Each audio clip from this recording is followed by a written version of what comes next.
the remaining DRS that he can use here to attack. While Nabil then, look, he's actually still ahead. The DRS has not been an advantage to Stefanko because he's using the battery power, any battery power he has left in his back. Oh, he spins! He's been taken out by Stefanko, and the hit has actually compounded that. So that will be a controversial finish here.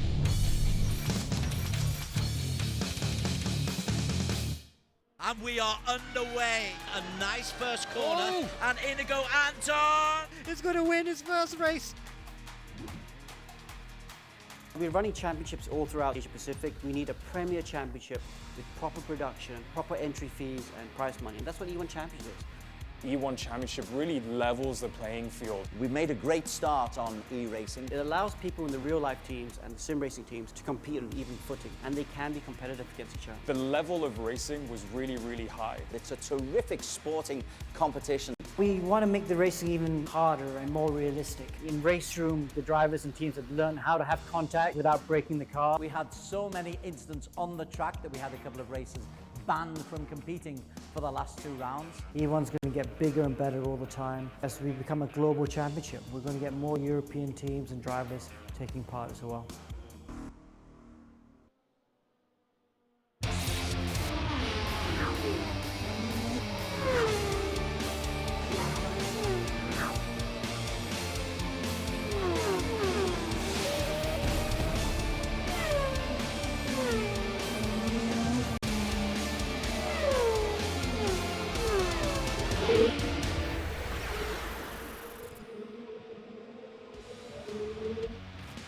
Hello and a warm welcome. Thanks for joining us here on E1 Championship 2022. This is race day 2. My name's Adrian Carruthers. Alongside me is the race director, the one and only Alex Young. And we're not the only one sitting in the studio, no. In the commentary booth, we have Des Corkhill and Ammo to keep us well informed during the course of the day's races, I should say, not just a single one. But I need to ask firstly, Alex, last week, Sepang, Malaysia, Southeast Asia, that's where we were. Any surprises for you in that? Well, I mean, the thing about the first round of the championship really was how the Europeans dominated, didn't they? Williams Esport really did a really good job. And of course, Mumbai Falcons, the Indian-based team, did a really good job as well. But I'm expecting 7-9 from Malaysia, Team Flash from Singapore, Black Arts from Hong Kong to come stronger again this weekend. Yeah, it was certainly very thrilling. Now, this entire thing is organised by Axel Sports, EGG and Astro, supported by MAM, the Motorsports Association of Malaysia, and Race Room. We are live, by the way, on Arena plus Suka, also broadcasting on YouTube and Facebook. All you have to do is look up E1 Championship. And we're broadcasting in Singapore via Mio Sports 2, in Vietnam on VTV Cab, Thailand on True Gaming Up, and in Indonesia via TVRI Sport. So a similar question to you, Ammo, I need to ask. Did it live up to expectations last week in Sepang? Yes, it did, Adam. In fact, we got a lot of excitement from that first race, especially given the fact that these are brand new cars for a lot of teams and drivers to get used to. There were thrills, there were spills, and I think we're going to expect the same thing here for the second round, Adam. Okay, if you missed out on what happened last week, though, don't worry. We have a little recap to catch you up. First race of the season about to get underway at the Sepang International Circuit in Malaysia. It was hard. I mean, this car is difficult to drive, especially when the tires go off. Banky at the back, there is a collision. Mohammed Ibrahim has come through from a P4 on the grid and he's got himself an early start and there's contact. Oh, Keepley spun it. Keepley has half spun it and into the crowd. It's a chaotic start to race 2 there. Oh, he spins. He's been taken out by Stefanko, and the hit has actually compounded that. So that will be a controversial finish here instead. And that's a very familiar position for him. Oh, that's a spin. That might be Nakib. It is Nakib. Nakib has dropped it out of the final corner. So he's on double medium. So that actually helps out for his cause in towards the end of the race, unless of course he does a lot of that. That was a lockup. Oh, he spins.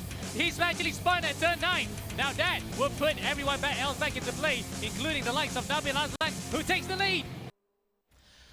Drivers having 1 or 2 problems with the pace of the car, but Martin Stefanko, no real problems for him. A 46-point weekend for him. And for Williams Esports, Jack Keithley, a 37-point weekend. It was the Europeans, Benz Banky, adding to the front 2 with Williams, who really took all the honours.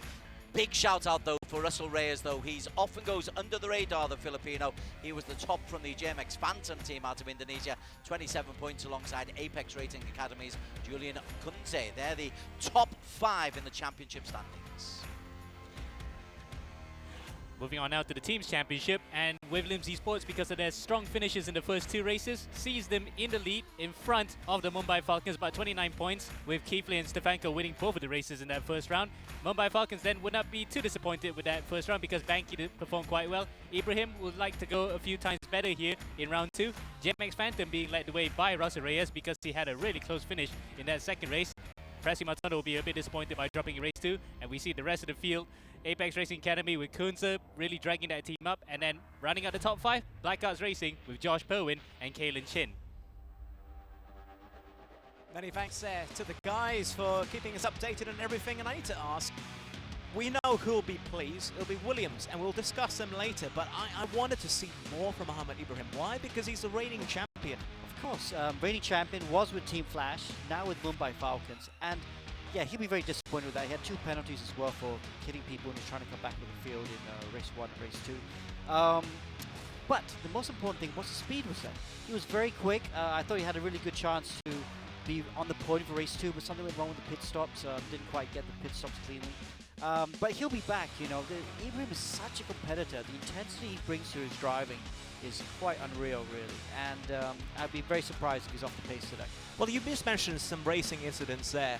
For those that are unaware, what are the repercussions if you are involved in more than your fair share of accidents on the race itself? Okay, so we give penalties, obviously, post-race penalties. They can be like 5 seconds, 10, 20 seconds, even a drive-through, which is like 30 seconds post-race penalty. So it depends on how bad your incident is, you know, whether we think it's malicious, it was intentional, or even if it was just careless. If you're just super careless, you're going to get a penalty for that as well. And of course, each time you do a penalty, you get points, right? You get penalty points, just like in Formula 1. And if you get 6 penalty points over a 3-race period, then you're going to get a qualifying ban. 3 consecutive races, you know? Well, if you got, because after 3 races, then yes, 3 consecutive races, okay, then you'll get a qualifying ban. So drivers will have to watch out this season. We have given qualifying bans before in E1 due to people exceeding the penalty points if they're just being a bit reckless, knocked a few cars off in the race. Well, you can see why I asked, because we're talking about Mohamed Ibrahim. You mentioned he was involved in some racing incidents last week. How careful does he have to be here today? Because he's already playing catch-up. Yeah, he's got 5 penalty points right now. So for this race, for the next 2 races, he has to be very careful. He has to be clean. And this is not a track. We'll talk about the track later, but TT Assen is a tight, twisty track, and it's very hard to do clean overtakes here. All right. Well, I can also say one thing that's going to be additional this week will be 1 new driver. So let's take a look at the drivers' profiles with Ammo and Des. Yeah, let's get things up and running with Team Flash, the defending team champions, Jimas Wilton and Mohamed Tasbi, both out of Singapore. They had a rough first week though, only 15 points accumulated between the two. Improvement required. Next up then is a team that also requires a bit of improvement after having quite, you can safely say, a shambolic first round. Is Blackguards Racing with Josh Perwin and Kalen Chin. The Australian and the Singaporean will look to better their first round with a strong showing here at Assen. The Korean team from Safe House, well, they've got a Finn based in Singapore and Inigo Anton out of the Philippines. Again, they haven't fared perhaps as well as we want. Anton picking up 14 points last week. The young Filipino whiz kid, they'll be hoping to improve on that performance in round 2. Next up then, a team that's known for other esports tournaments, but not for this one. They're looking to add sim racing to their caliber of PUBG, LoL, and etc. with 2 familiar names, Nakib Aslan and Nabi Aslan, who have experience in the E1 Championship, who are looking to as well avenge a really disappointing first round. Out of Brunei, we've got the Apex E-Racing team. We've got 35-year-old Lance Lau. He's partnered by 28-year-old New Zealander Ben Seek. These guys are looking to break into the top 8. They're not genuine championship contenders, but they did get points last week. And this is the sister team, the Apex Racing Academy, who have Mohamed Zikri and Julian Kunze in their stable. Kunze really impressed, which is to be expected because he is such a affluent driver in race room. Alongside him, a rookie Zikri, who looks to be improving after his first round. Virtual Drivers TX3, a French team with a Romanian and a Swede racing for them. Mihai Neg picking up 17 points on race day 1. Christopher Hogfeldt, the Swede 26-year-old, he only picked up just 3 points. Again, improvement required. the second of the IRL teams in real-life teams, Mumbai Falcons, based out of India, with an Indian driver who's the current E1 champion, Muhammad Ibrahim, alongside Ben Spanky, who was seriously impressive in that first round at Sepang. They'll be looking to do more the same here in round 2. Coming out of left field last week were JMX Phantom out of Indonesia, 36 points combined. Presley Martono doing particularly well. Russell Reyes also picking up a podium, the 21-year-old for the Philippines, who don't often have him in the headlines. And out of Grove in Oxfordshire in the UK, Williams Esports, the team to beat after round 1, and have 2 cool operators in the form of Jack Keithley and Martin Stefanko, who have gathered the 2 first wins of the season. They'll be looking to do more the same here at Assen. And representing the EGG network, it is Alex Nokom, 10-year-old from the Philippines, but he's got spirit. And a debut for Emily Jones, where number 16, 28-year-old from Australia. We'll hear more about her in a short while. Many thanks there to Des and Amo. I need to expand a little bit further on Emily Jones, because every other driver, I got to see a little bit of them at least in Sepang. Emily Jones, brand new today. Amo, you said to me that she's fast. Why? Why do you think she's fast? What has she done in the past to prove this? Well, look no further than what stat I'm about to give you here, Adam. She actually has won 2 races in the V8 Supercars Aussie League, the Premier Series, or they call it the V8 Scope Series. And in the field of more than 30 plus cars, she's won both of it. So it shows true quality on hand here. And I have no doubt about her doing the business here. Top 10 may be a good place to start, but you never know what she could actually turn up tonight. Maybe a race win, who knows? Is she your pick? Is she your secret dark horse pick today? For sure, yeah. I think she is quite a secret dark horse pick. She Brave call, Sam. Yeah, I know. I'm not putting any money on the line here on that one because, of course, we cannot gamble in this country. But I would safely say that she will impress us for sure. Getting to the points, it will be no problem for her, Adam. I really wish I could speak to her right now, because you could be cursing her. It's probably the last thing she wants, that somebody here in our studio will be hyping her up. But, hey, you'll see what she brings on the track later. Can I also inquire drivers' mindsets and competitiveness, not with everyone else on the track, but your own teammate? Like Muhammad Ibrahim and Ben Spanky. Yeah. How competitive does it get between 2 individuals? How do you think it gets? They got to work together. I mean, especially on the rounds where it's open setup, they have to work together to try and get the best setup. So you do find that happening, and especially at the beginning of the season, I think they'll work together very well. But as the season develops, especially coming to a fixed setup round like today, I don't know how well they're going to work together. And Ibrahim has got feisty with his teammates before in the past. So when the pressure gets up, you can see that intra-team rivalry getting very strong indeed. Oh, it gets feisty, and that's the fun part about racing at times. Let's talk race formats. It's a free structured event, as it will be throughout the course of the entire season, so let's break it down. Alex, talk us through this. Okay, well, as per usual, qualifying 10 minutes, and you get points for the top 5. So pole position 5 points, that's really valuable. Now race 1 is set, the grid is set for qualifying, and it's only a 15-minute race, whereas race 2 is 30 minutes long, and it's a top 10 reverse grid. But because the second race is twice as long, you get equal points for race 1 and race 2. And of course, fastest lap in each race, that's 2 points per race. All right, so it's 10 minutes, 15 minutes, and 30 minutes that we can enjoy throughout the course of the evening. As for the points accumulation, this is very important in terms of drop points, Alex. Yes, let's not forget, a couple teams struggled with bad rounds in round 1, so that'll be the drop round that they're going to use. Every team, every driver, shall I say, has to drop points from their lower scoring rounds in rounds 1 to 6. And that's just pretty much to help, because it's an online competition. Sometimes you get disconnected, and it'd be a shame to lose the championship because of that. Just to stress, it's no drop points for the team championship, okay? Let's go back once again to Des and Amo for today's track setup. Yeah, we are at the Cathedral of Motor Racing. This is a track that was originally built in the 20s. The modern circuit came in about 1955, so we're nearly 70 years with modernization, of course. It's 4.5 kilometers, super fast and super slow corners. This is a racer's delight, and DRS could come into play here, Amo.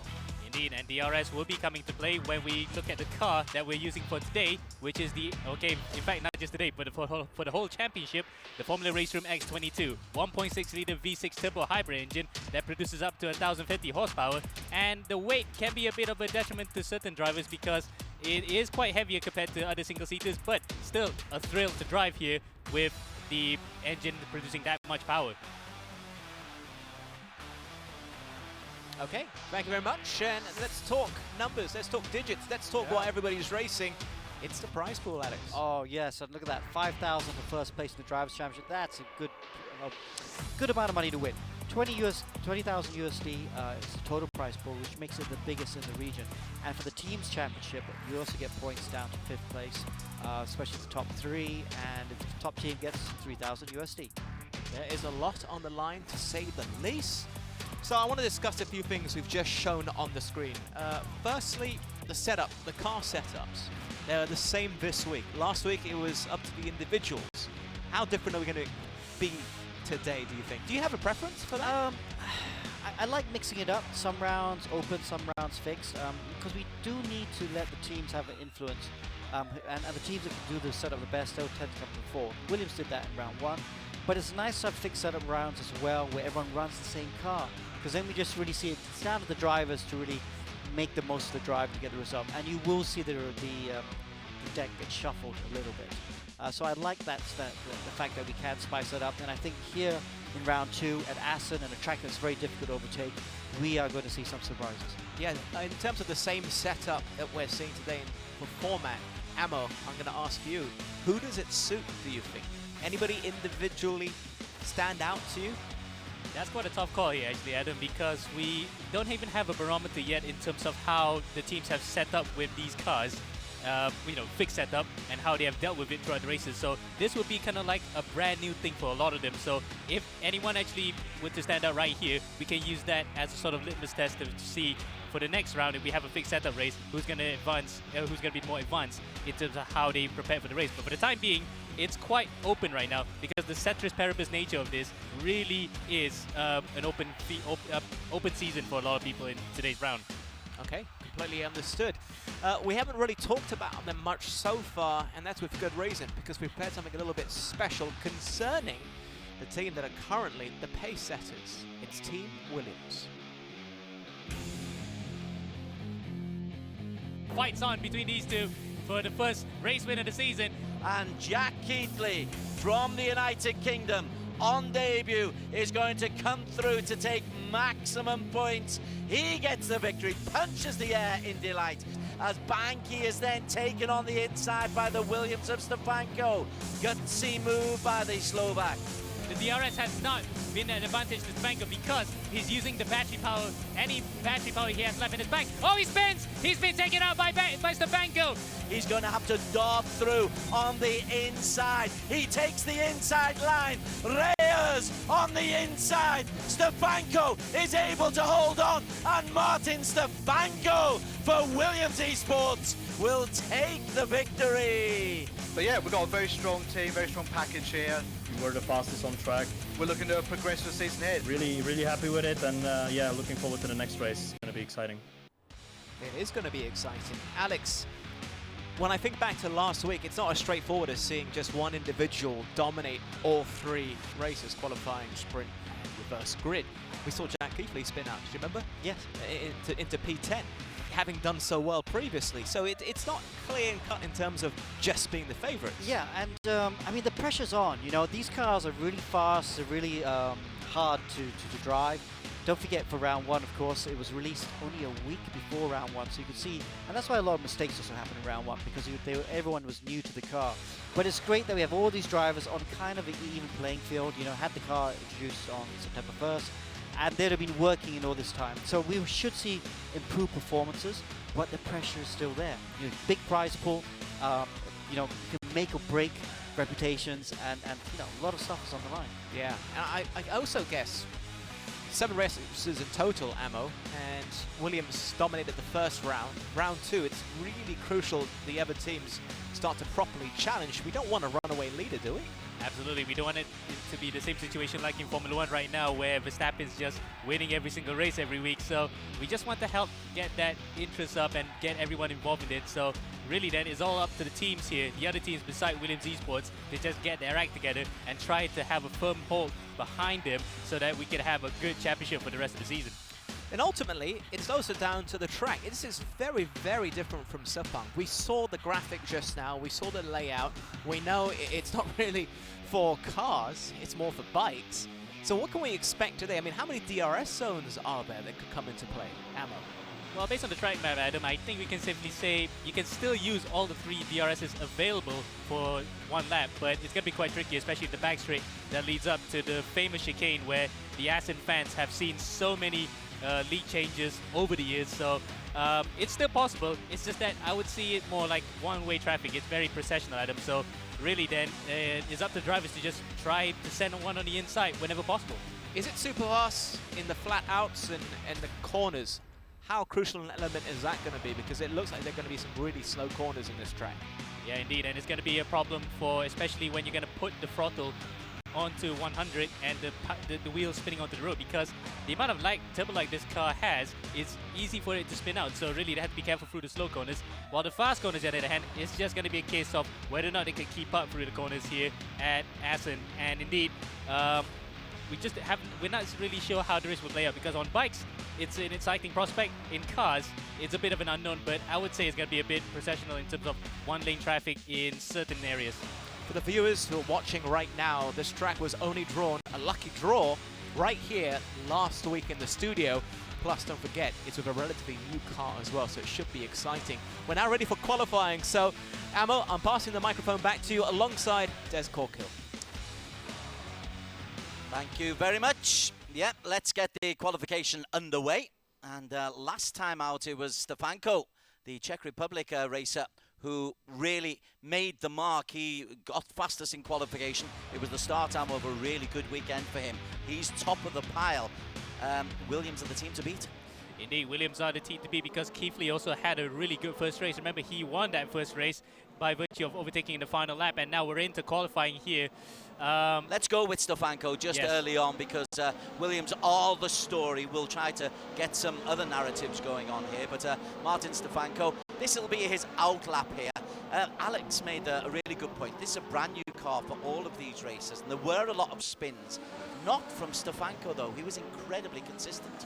Absolutely, and this is the reason why he is leading the championship, because he more or less stayed clear of trouble, apart from race 2, where he got involved a bit with his teammate Keithley, where he had that half spin and he got caught up in there. But apart from that, he's been clear, so he would like to continue that momentum coming into the second race here on a track that we're not sure who is it going to suit for, but it'll be interesting to see who will come out on top in a fixed session race. Okay, so there is Stefanko. Other ones to really look out for. Russell Reyes really, really impressed me. The JMX Phantom racer, 21-year-old from the Philippines. He has got a good sim racing background, Pro Class Tucson Racing School champion in Phoenix Pulse. So tell us a little bit about Russell Reyes and whether or not we can expect him and the Indonesian-based team to carry on last week's good work. Yeah, it would definitely be up to Reyes here, his impetus, as you can see that through the final corner, how much he takes there to cut across the chicane. That chicane's a beauty, isn't it? It is. We're going to see a lot of overtakes there for sure, and we saw that in bike racing in seasons past. But to go back to Reyes, the point on Reyes, yeah, he will definitely be trying to assume the role of team leader here, because he had the best result in that first race. Not to take nothing away from Martono, because he could have won that second race had it not been for that spin. Oh, talk about spin. There's Reyes going for a spin himself, and straight back to the pit lane to start another qualifying lap. But I think he will try to take the reins here and take on the might of Williams and the rest of the European charges. Okay, let's have a look at your favourite, young Emily Jones coming in, the Australian, who has got a decent record. She is a privateer. We've not really got into qualification yet. There's no proper lap times being set. Just have a look at Emily's form and how she's going to approach this Assen circuit. Yeah, it will be a bit of a new thing for her, because I don't think Assen's on iRacing either, because that's the sim that she mostly frequents to when she races online anyway. So looking good so far, though. It's very smooth, isn't it? It's just like there's no histrionics with the way she's driving right now, apart from the fact that there's going to be an Apex car in the way that will slightly disrupt her lap time. Well, Mohammed Ibrahim is the man who's put down the marker lap time, a 1:20.1. In fact, Ben Spenke has come even quicker. Ben Spenke, a 1:09.948. Mohammed Ibrahim is out on the circuit at the moment, the defending champion for the Mumbai Falcons. He improved last week. You thought he might struggle on race room. He didn't. He's got himself some decent points last week, and he's got himself at the moment 4th on the grid behind Stefanko, Banki, Nabil Aslam. well, by his high standards, 5th place will be not the way that he wants to start the season off, especially given the fact that he comes into the season as champion. So he wants to go better than that. And of course, he had his own rookie mistakes, remember, in race 2, where he was looking so good behind his teammate Banky there to get up to the front until he dropped it and just fell further behind to finish in 5th place. So really then, he just wants to minimize the mistakes here to really kickstart his championship defense. Okay, the fastest man out on the circuit as we follow Ibrahim around. He's not on a proper circuit at the moment. Martin Stefanko is the man who is in pole position.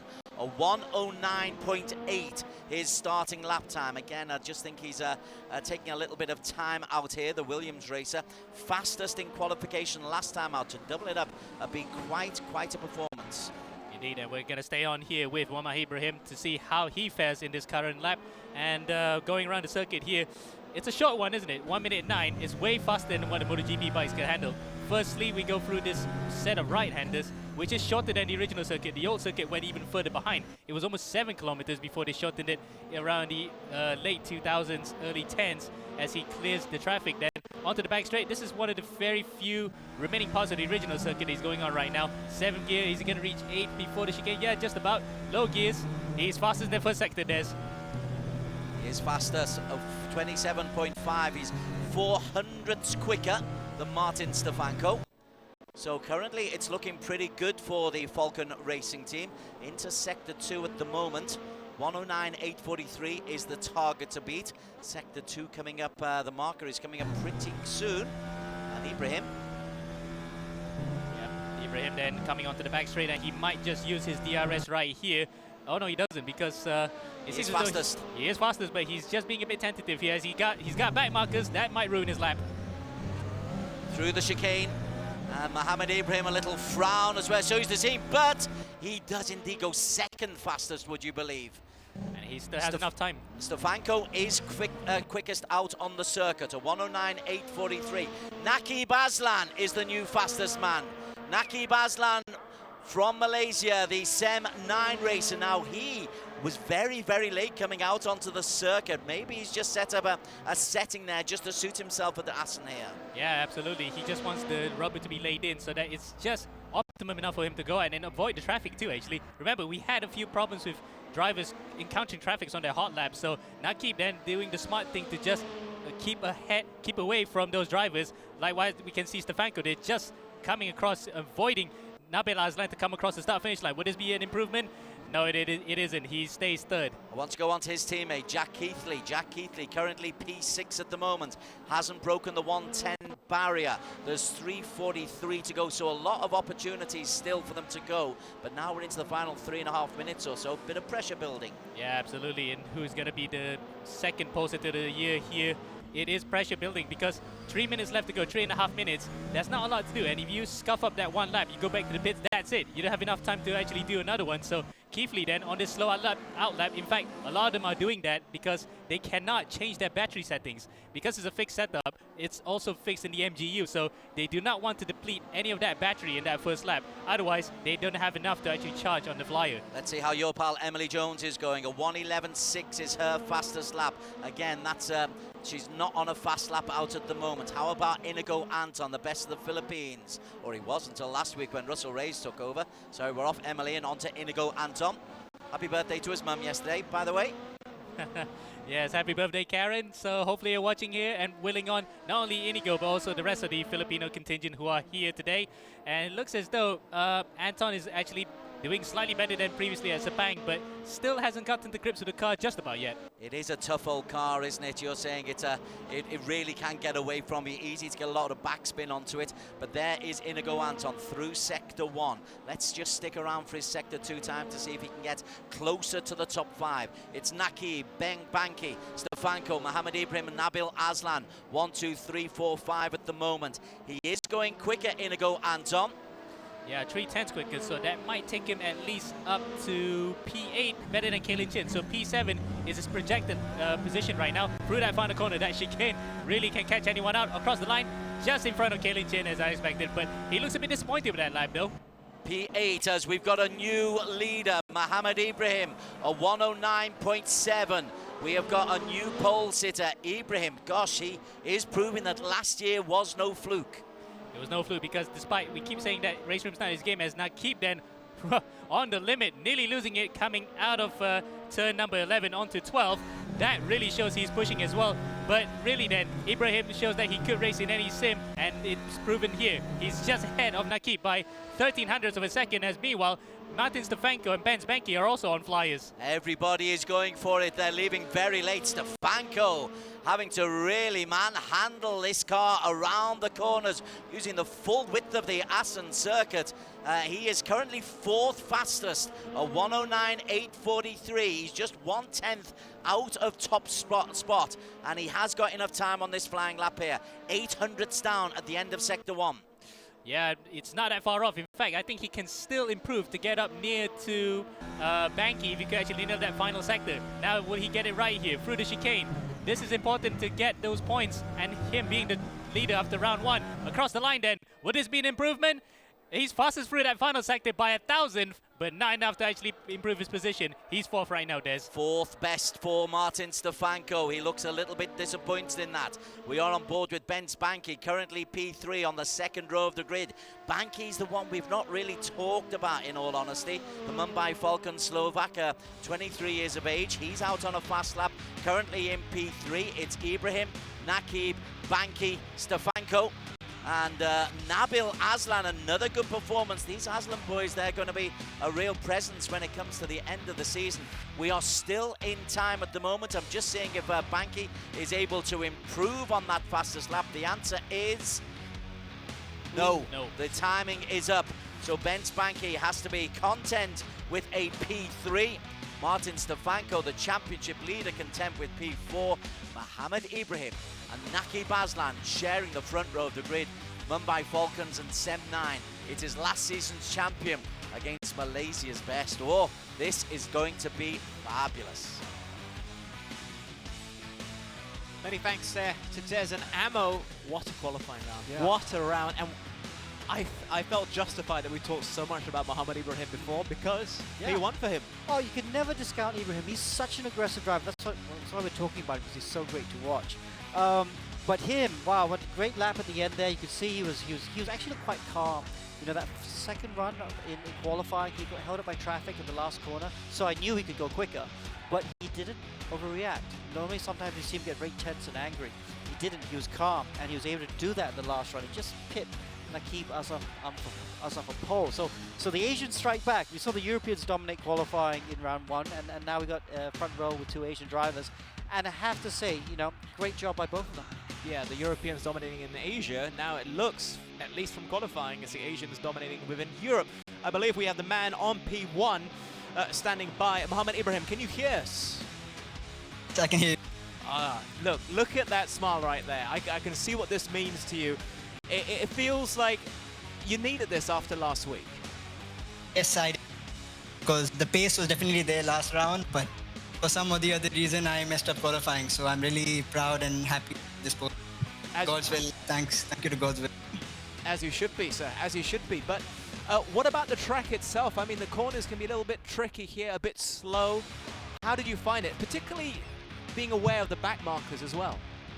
Yes, it was quite a hectic qualifying. You know, you really have to where you're on the track, so you get a clean lap. You have to make it count, basically. Okay. All right. Good luck with the rest of the race, and we'll speak to you again soon. Okay. Okay. Thank you, guys. Mohamed Ibrahim there, probably getting himself geared up for the sprint race, of course. But I want to pick up on something Ammo was mentioning.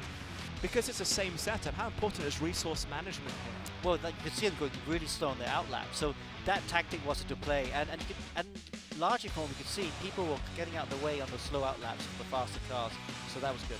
Okay, we have the man in P2, Nakib Aslan. Are you there, sir? Hello, I'm here. Okay, good to speak to you. P2 just missing out on P1. Disappointed? Yeah, utterly disappointed. I think definitely the pole was on the cards. On that final lap, it was on for a pole, but just lit up the rears in one of the corners, so a bit disappointed. But then again, you know, the field's so tight, anyone could have been that pole, so happy with P2, I guess. I have to take the positives when I can, and it's a good starting position for the race after this. Always, there's plenty more points to be won throughout the course of the evening as well. Alex, do you have any questions for Nakib here? Just good luck for the race, man. Thank you so much. And I have one final question though. How competitive is it between you and your brother? Because he's done quite well himself here. Yeah, I think leading into the weekend, he was looking a bit stronger, to be fair. Having more Really? practice laps. Yeah, so I got the pressure on me. Got qualifying done with. So, but then again, you know, we're teammates, we're working together. We want to beat everyone else instead. So, main goal is to beat my team, but ultimately beat the entire field. Okay. Okay. Good luck with the races later on. Okay. Thank you so much. All the best. I find that interesting that he's saying his brother was better in the lead-up, but here he is in qualifying. Because his brother didn't have any big races on the weekend. Nakib was involved in the IGTC, International GT Championship. So for his team, 7-9. So he had a lot of practice to do. Was it Thursday, Friday, Saturday? So he was a bit short on practice compared to his brother, but it didn't seem to slow him down, did it? No. I was watching Stefanko on the final few minutes there, and he was really heaving that car across the track in a more aggressive way than I think I've seen over the past 2 race days. I noticed that in Sepang as well. Both the Williams drivers were very aggressive in qualifying through 13 and 14 in Sepang, almost sliding the cars through the corner. Not obviously enough to slow it down, but just the right amount of yaw through those corners. And you could see it, like you said, with Stefanko to the chicane just now as well. Interesting. What didn't quite work today, but definitely worked in round 1, didn't it? Yeah, very interesting, and it sets us up nicely because we have to go for a very, very quick commercial break, but that was just qualifying. Imagine what we're going to get from the sprint race, because that is minutes away live here. We're back in a few minutes. Stay tuned.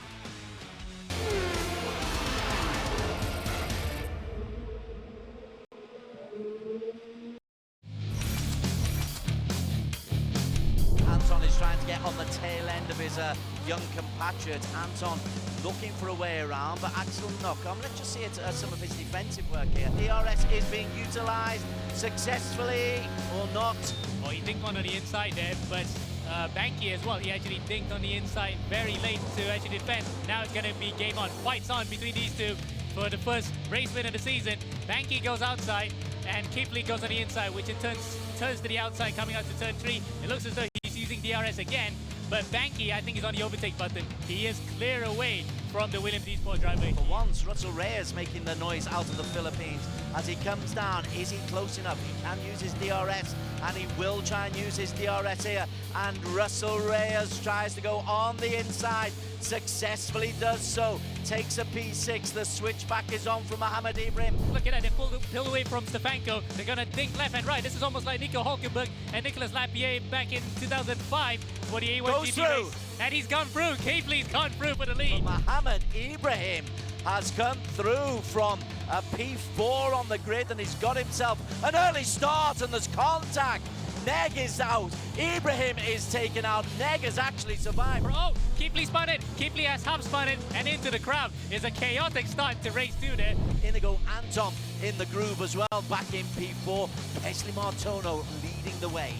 And that's a very familiar position for him. Oh, that's a spin. That might be Nakib. It is Nakib. Nakib has dropped it out of the final corner. And look at that. The rest of the field swung by, including his brother Nabil there. What an absolutely shocking start. Look at that. That's brilliant racecraft from Ibrahim to actually hold on from the outside, trying to defend from Stefanko. Now, he's going to be a bit of a sitting duck because Stefanko and his teammate right behind him, Banky, also have DRS. He has to give up this for now. They've come out behind Wesley Martono, but within 2 seconds, and he's on cold tyres, Martono, at the moment, so he could come under immediate pressure if Banky can. Well, it just depends how quickly those tyres can warm up. Oh, Ibrahim spins. He's on double medium, so that actually helps out for his cause towards the end of the race, unless, of course, he does a lot of that. That was a lockup. Oh, he spins! He's actually spun at turn 9. Now that will put everyone else back into play, including the likes of Nabil Aslan, who takes the lead. He's got the remaining DRS that he can use here to attack, while Nabil then, look, he's actually still ahead. The DRS has not been an advantage to Stefanko because he's using the battery power, any battery power he has left in his bank. Oh, he spins! He's been taken out by Stefanko, and the hit has actually compounded that. So that will be a controversial finish here.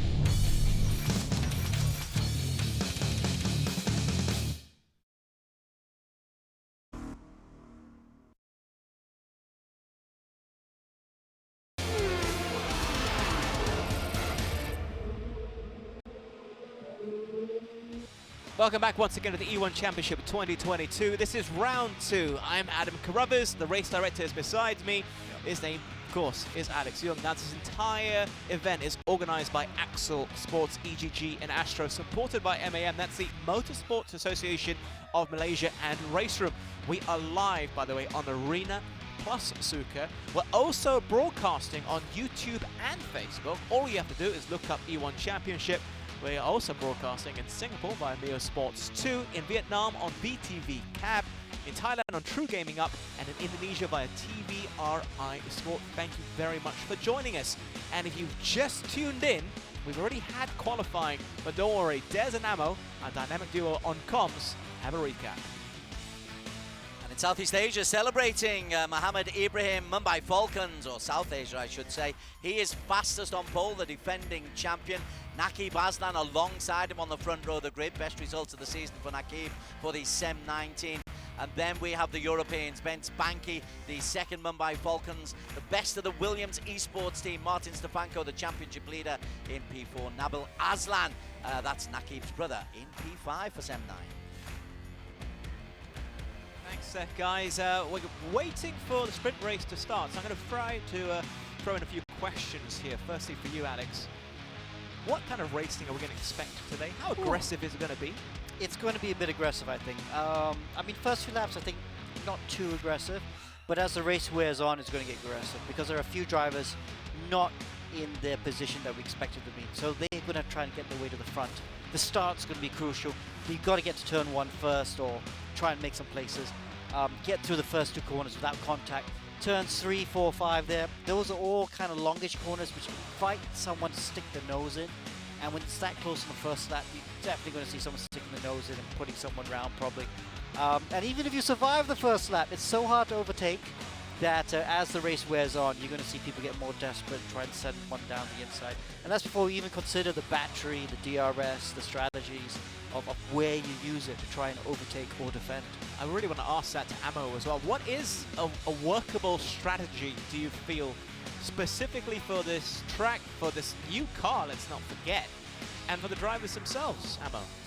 Yeah, it's quite tough to call right now, but I would say that the first thing they'll have to do is to just try to stick one on the inside and hope it sticks, because there's not that many overtaking spots on this circuit. The one we can identify when me and Des were discussing about this was turn 1 and then the final chicane.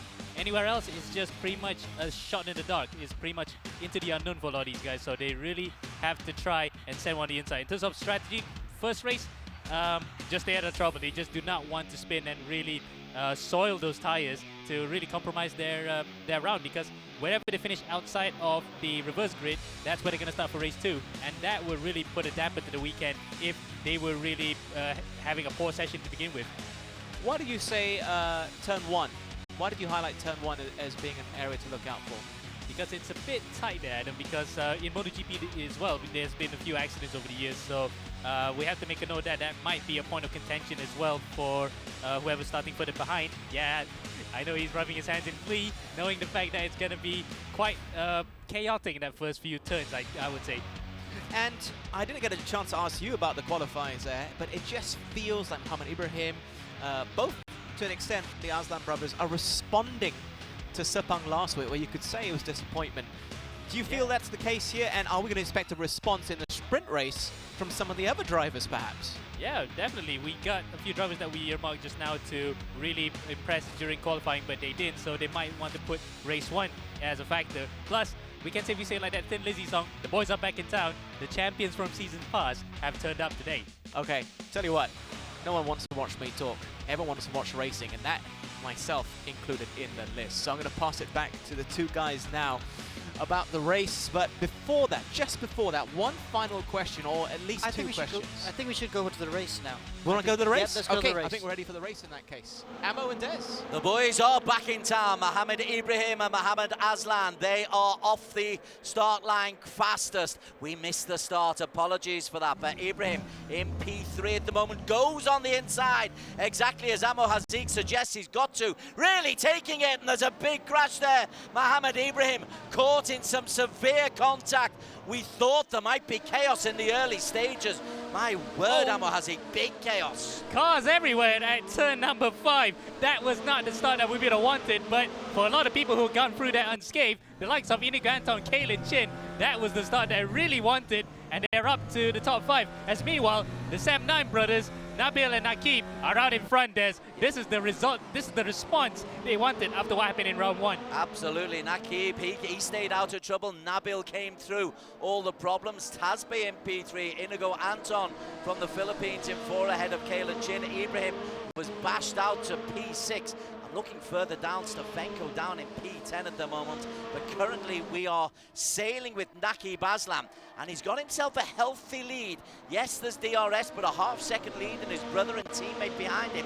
There's a little bit of protection here for the Aslam boys. Indeed, but I don't think Nabil wants to be considered a rear gunner at this point in time, actually, because there's no team orders. It's only early doors in the season. They want to get as many points as possible, but Nakib there fortuitously has his brother right behind him to act as a rear gunner and protect him in this first race. But if Nabil was to turn up the wick, he might just challenge his brother for that win. We're going to have 12, maybe 13 laps of this circuit, so there's plenty of opportunity for, well, drivers to get back in. But as you were suggesting, it is just a little bit of a procession.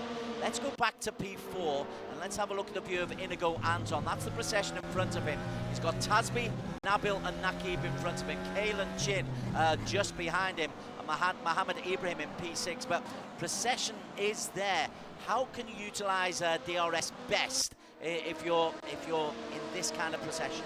Well, you can see the case in point now. You're going to have to use it at all costs, and use it even between the corners. Look at this. This is something that you would not want to do in an F1 car in real life. It would really spin you out. But these sim boys, they don't care about death. They want to actually get up as high as possible. Anton then really close to the back of Tasbih. It's almost like Season 0, Season 1 again. We're seeing the Asian contingent up in front on European soil, Des. Certainly are. That is very, very good news. Somebody's just coming out of a grid then. Let's look at the best of the Europeans, and Bent Banky is down in P9 at the moment. Banky was caught up in all that problem at the start. He was P3 in qualifying, P9 and under pressure from Vilton, Stefanko, Neg and Kunta. Yeah, in fact, there's a lot of drivers who are willing to take over that TP8 right now, and recovering Martin Stefanko with his teammate just now. That Williams car was Jack Keithley, so Keithley's been into the pits. I think he is going on to softer tires here. Soft compound. It is soft tires, so he's going for the fastest lap anyway, so that's one thing to save his weekend. Okay, so let's go back up to the front, and Nakib Aslan serenely, after that first lap chaos, is moving away. We're only 3.5 minutes into this race. There's a long way to go, but in terms of how you want to start, Nakib has got off to the perfect start. Once again, our friend. Now then, where's Mohammed Ibrahim? Oh, he's in P6. Ibrahim, he's always a storyline, isn't he? He's always a story. Yeah, absolutely. Especially after what happened last year during Le Mans, if I'm mistaken, where he made some rather appropriate comments about the way that some of the stewarding was handling behind the scenes towards him. He perceives it, of course. But luckily, he kept it all together in terms of discipline afterwards, and it didn't really affect him in his run to the championship. But right now, at least, after that strong qualifying, it looks as though the race has actually been turned on its head. It's gone a bit pear-shaped here, Des. Okay, Emily Jones, you've mentioned her earlier on. Kiss of death, perhaps P14 for her, but she has made a solid start, opening out time, lap time of 1:14.183. Little bit off the pace, but as a debutant, so far so good, and she's the only one in this team for today, so she's representing the full EGG squad team. Yep, indeed. So not to say it's going to bring her back to carry a team on the shoulders, but definitely she's not covering herself in too much. James, oh, nearly gave her the commentator's curse right there. She just had a big opposite lock moment, but luckily held it quite well, trying to chase after Julian Kunze. So right now, at least, she just wants to actually finish the race and in the points for the first time out. Let's go with the championship leader, Martin Stefanko, P4 in qualification. He was caught up in that first lap mayhem, but he's right on the tail here of Jin Masvilton. Will try to just recapture as many points as he possibly can as they come through the chicane. Where do you risk it on the chicane? Where do you risk it on this lap? He tries to go down the inside. That is surely a risky maneuver, but a successful maneuver. Yep.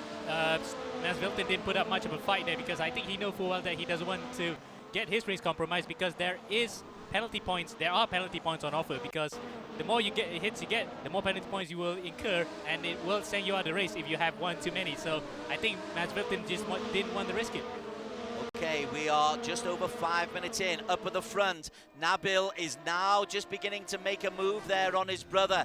Teammates and brothers, but as Adam Carruthers so often points out, there's a real competitive spirit between these two. We are on board with Nabil Aslan. Nakib is the man in front of him. Let's have a look at the view that Nakib has behind of Nabil. To be fair, Nabil isn't exactly pressing too many alarm buttons for Nakib, and both are driving pretty well. He's gone off a bit there. He's gone off a bit there, so there's warning signs for Nabil himself to not really overcook it, Des. In terms of tyres, they're all on hard tyres, so there's no real advantage to be gleaned from there. The top three are a long, long way clear. Battle for P4 though. Inigo, Anton and Kalen Chin. We're mentioning young Kalen Chin for the first time this season. Black Arch Racing, he's in a strong team with Josh Perwin. Got himself into the top 5 and is putting pressure on Inigo Anton from the Philippines. Yeah, this is a real ding-dong battle, isn't it, between the young chargers, and let's see who will blink first. It looks as though Kalen might just actually try to send one on the inside here, because normally in a MotoGP it's a fast flick to the left and right, but in this case it's a chicane, and he does it, but loses it on the way out, and Inigo swaps back onto the inside. Brilliant maneuver there by Inigo Anton. It's almost like he gave it up so he could do an effective switchback, but it's a complex and a really fraught switchback that he was able to do. But Anton holds on to P4. Indeed, and Anton may not have time to relax just about yet because Kalen would still have the DRS this time and of course for the next lap. So Anton will still have to defend all his might and use a bit of the battery that he has left to prevent Kalen from overtaking. Kalen Chin again having a little move here. Up at the front is no change. Nakib, Nabil, Mohammed Tasbi, Inigo Anton, Kalen Chin. Mohammed Ibrahim is a second or so down on this battle for P5. Kalen Chin has a think about going up the inside. Besides, discretion is the better part of valor.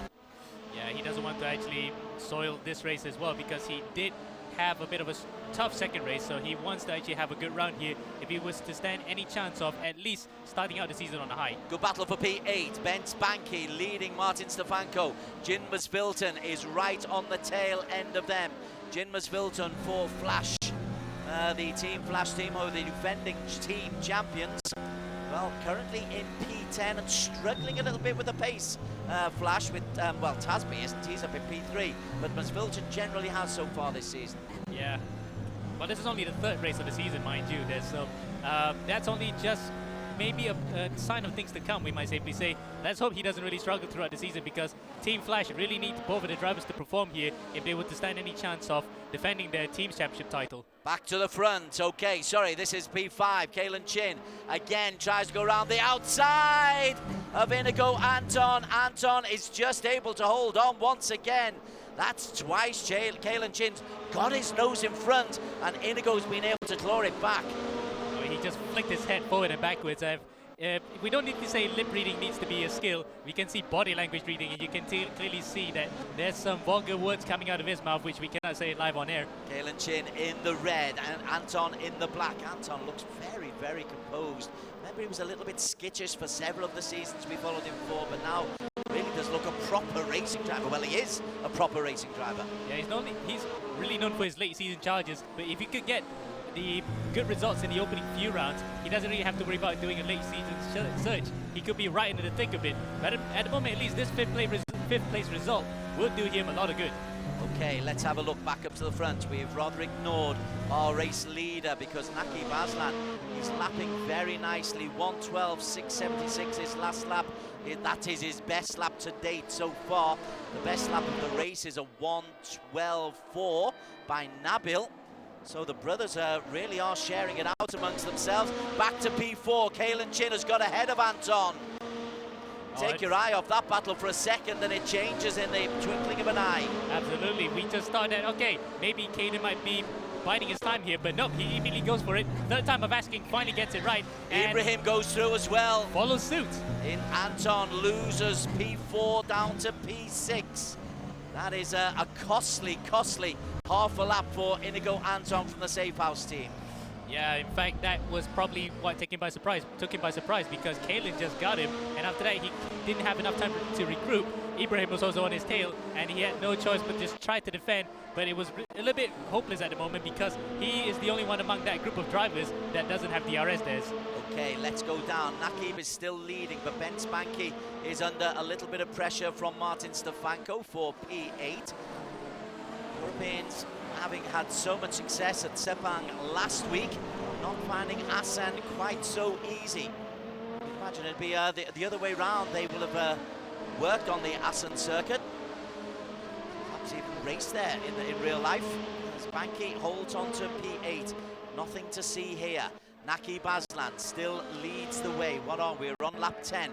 Inside the final 4 minutes, this could be a start-to-finish victory for Naki Baslan. He took the lead on the second corner and has not given it up since. Yeah, we kind of missed the start a bit, but I think Ibrahim may have had a shocking start.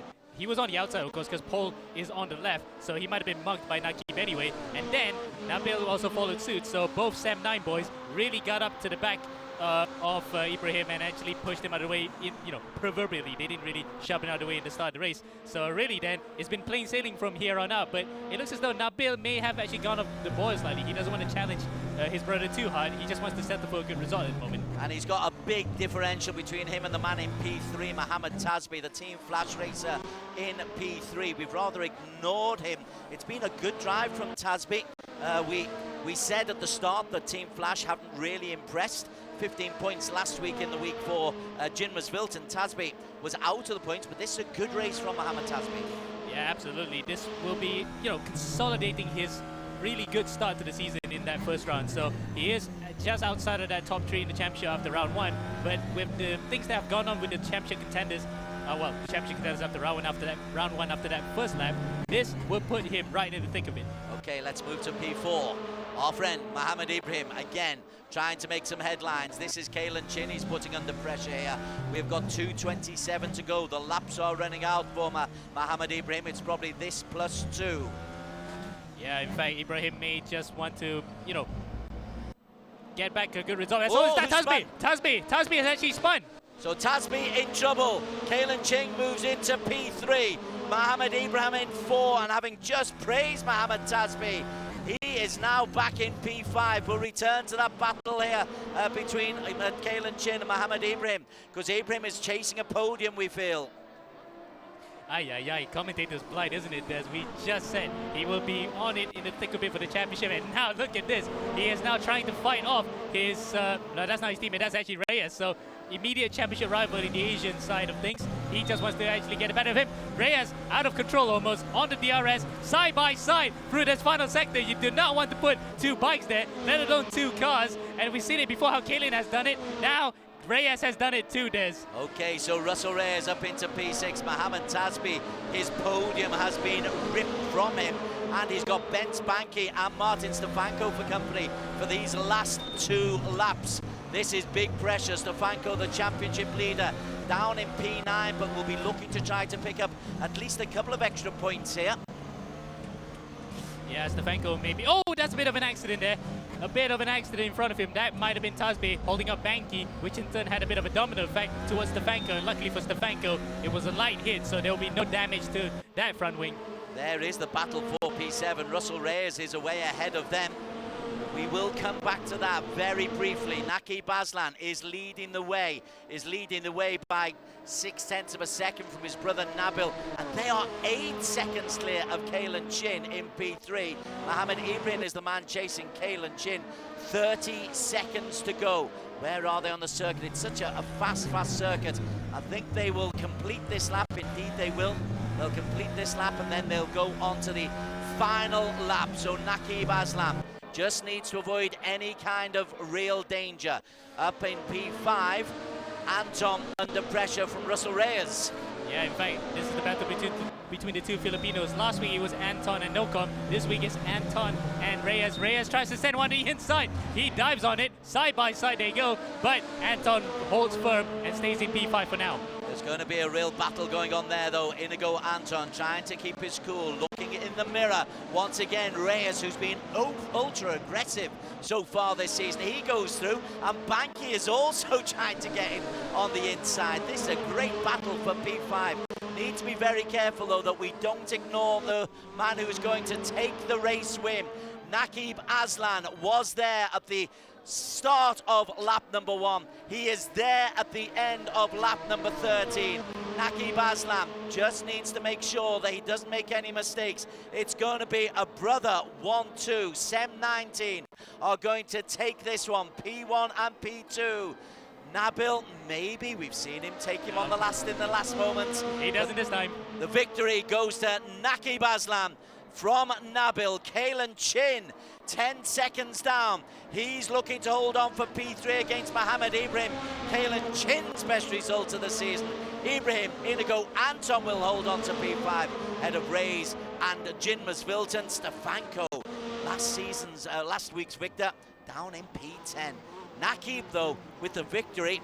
And the boys are back in town. You said it, Amo Hazik. Indeed, and the boys are definitely back in town. In this case, the boy who was champion in Season 0 is well and truly back in the hunt for the championship fight, Des. This is setting us up real well for Race 2, and I can't wait how this will go, Des. Indeed. I bet Adam Carruthers asked something about brotherly consistency or brotherly competition, because it is genuinely a competition between those two, but also of real note, Kalen Chin hitting good form once again. Ibrahim really showing that his form is good as well. But the Europeans, they really didn't do it. Here's the confirmation. Best lap going to Nabil Aslan. Naqib taking the victory, 25 points. Nabil 20 plus 2 for the fastest lap. Kalen Chin ahead of Mohamed Ibrahim from Mumbai Falcons. Inigo Anton for Safe House in 5. Banky in Fedor Sports in 6. Reyes in 7. Masvilton 8. Josh Perwin 9. Stefanko in 10th. Points also for Neg. Good Emily Jones. Well done for Emily Jones picking up points. Mohamed Zikri in P14. Last of the points going to Ben Seek, the New Zealander, racing for the Apex team out of Brunei. Thanks there to the commentary team. What a race that was. Yeah. But Alex, I generally wasn't expecting the two Sem 9 brothers to be so far ahead come the end of the race. Yeah, so we just caught the start of the action of, I think, turn 3. Ibrahim had contact with someone and put him out. I think he took Stefanko with him. And I just allowed Nabil to go through. So we'll have to see if there are any protests after the race. But yeah, so great for Sem 9. You know, they got disconnected in race 1 of round 1, so they didn't score any points for that round. And they did say that one of their big important things is to try and win the team championship, of course. So you can't have a good feeling. We have to ask Naqib, was Nabil holding back just to protect that team result? Why don't you ask him right now? Yeah, I believe he's standing by. Can you hear us? Hello. Congratulations. Yes, I can hear you very well. Okay, Alex has a question he was just saying. So, congratulations on the win, first of all. But thank you. Did it seem like Nabil was a bit quicker in that race? Didn't it? No, I don't think so. No? You were just holding back? Or was the DRS that strong? No, yeah, the DRS was insanely strong, I think. You know, we were looking at the sectors just now and I was making fun of him that he gained 3 tenths alone in the final sector. So, yeah, the DRS was really strong. Initially, if we found out that the DRS would be strong, we wanted to work together, but it was very hard to overtake in this track because, you know, it's so fast and sweeping that the dirty air is actually quite bad. So following cars is actually pretty difficult. So thankfully that played into my favor. But yeah, I think ultimately I'm really happy for the team. 1-2 from the get-go. A great way to bounce out from last week. Yeah, just really delighted. But that was fantastic. Can you also take us through the first few corners of lap 1? Were you going down the inside of Ibrahim at turn 3, or was Ibrahim trying to go around the inside of you? The start was, well, the initial get.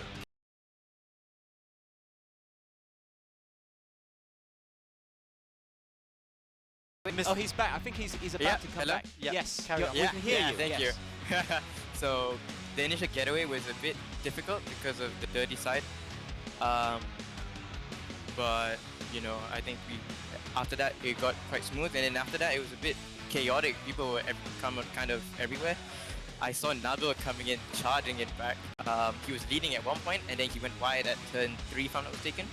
So that's when I went in the inside, and after that, it was a 1-2 after the hairpin, and we decided, you know, let's work from this. I don't know what happened to everyone else. Ibrahim, Banky, I don't know where they went, so yeah. We're back in the championship hunt. Yeah, fair play. You don't know what happened with everybody else because you were so far ahead. Good luck later on with the reverse grid though, okay? Thank you so much, yeah. It wasn't the only battle that was going on.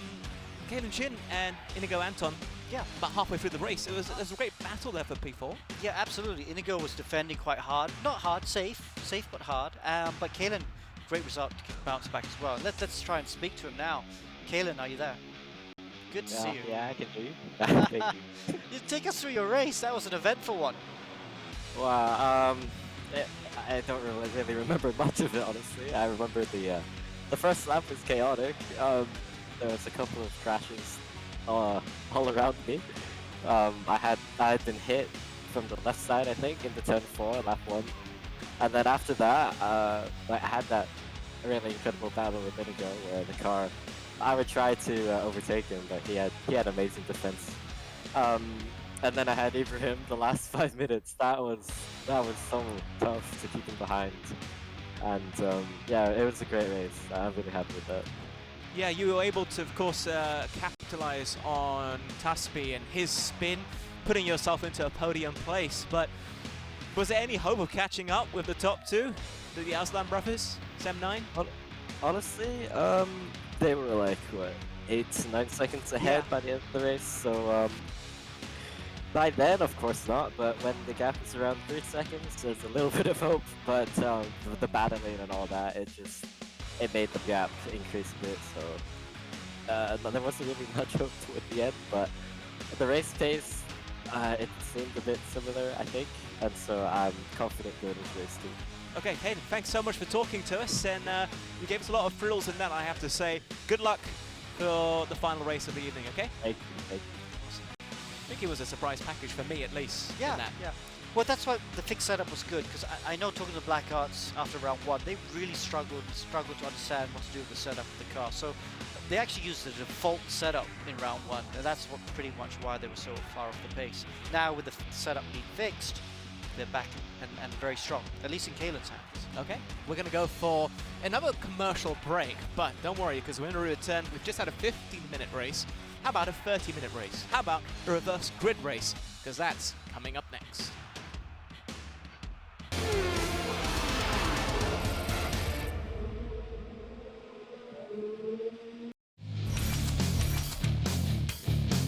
Anton is trying to get on the tail end of his young compatriot. Anton looking for a way around, but Axel Knockham, let's just see some of his defensive work here. DRS is being utilised successfully or not.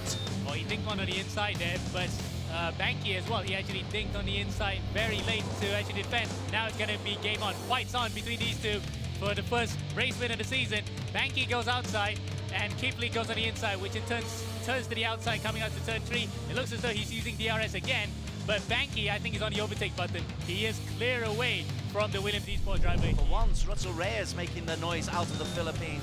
As he comes down, is he close enough? He can use his DRS, and he will try and use his DRS here. And Russell Reyes tries to go on the inside, successfully does so. Takes a P6, the switchback is on from Mohamed Ibrahim. Look at that, they pull away from Stefanko. They're gonna dink left and right. This is almost like Nico Hulkenberg and Nicolas Lapierre back in 2005 for the A1 Goes GP through. race. And he's gone through. Kipley's gone through for the lead. Mohamed Ibrahim has come through from a P4 on the grid, and he's got himself an early start, and there's contact.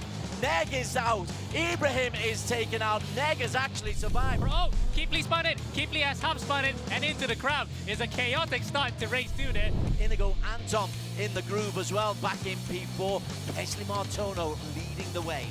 And that's a very familiar position for him. Oh, that's a spin. That might be Nakib. It is Nakib. Nakib has dropped it out of the final corner. And look at that. The rest of the field swam by, including his brother Nabil there. What an absolutely shocking start. Look at that. That's brilliant racecraft from Ibrahim to actually hold on from the outside, trying to defend from Stefanko. Now he's going to be a bit of a sitting duck because Stefanko and his teammate right behind him, Banky, also have DRS. He has to give up this for now. They've come out behind Presley Martono, but within 2 seconds, and he's on cold tyres, Martono, at the moment, so he could come under immediate pressure if Banky can. Well, it just depends how quickly those tyres can warm up. Oh, Ibrahim spins. He's on double medium, so that actually helps out for his cause towards the end of the race, unless, of course, he does a lot of that. That was a lockup. Oh, he spins! He's actually spun at turn 9. Now that will put everyone else back into play, including the likes of Nabil Aslan, who takes the lead. He's got the remaining DRS that he can use here to attack, while Nabil then, look, he's actually still ahead. The DRS has not been an advantage to Stefanko because he's using the battery power, any battery power he has left in his back. Oh, he spins! He's been taken out by Stefanko, and the hit has actually compounded that. So that will be a controversial finish here.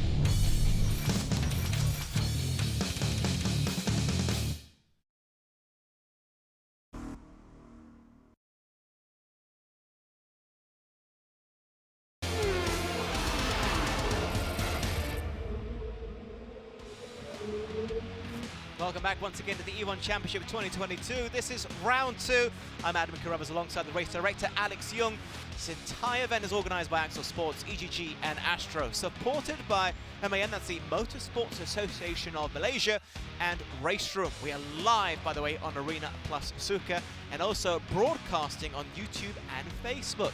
All you have to do is look up E1 Championship. We're also broadcasting to various parts of the region, in Singapore via Mio Sports 2, in Vietnam on VTV Cab, Thailand on True Gaming Up, and in Indonesia via TVRI Sport. Now we've had qualifying, we've had the sprint race, and in a few minutes, of course, we'll have the reverse grid.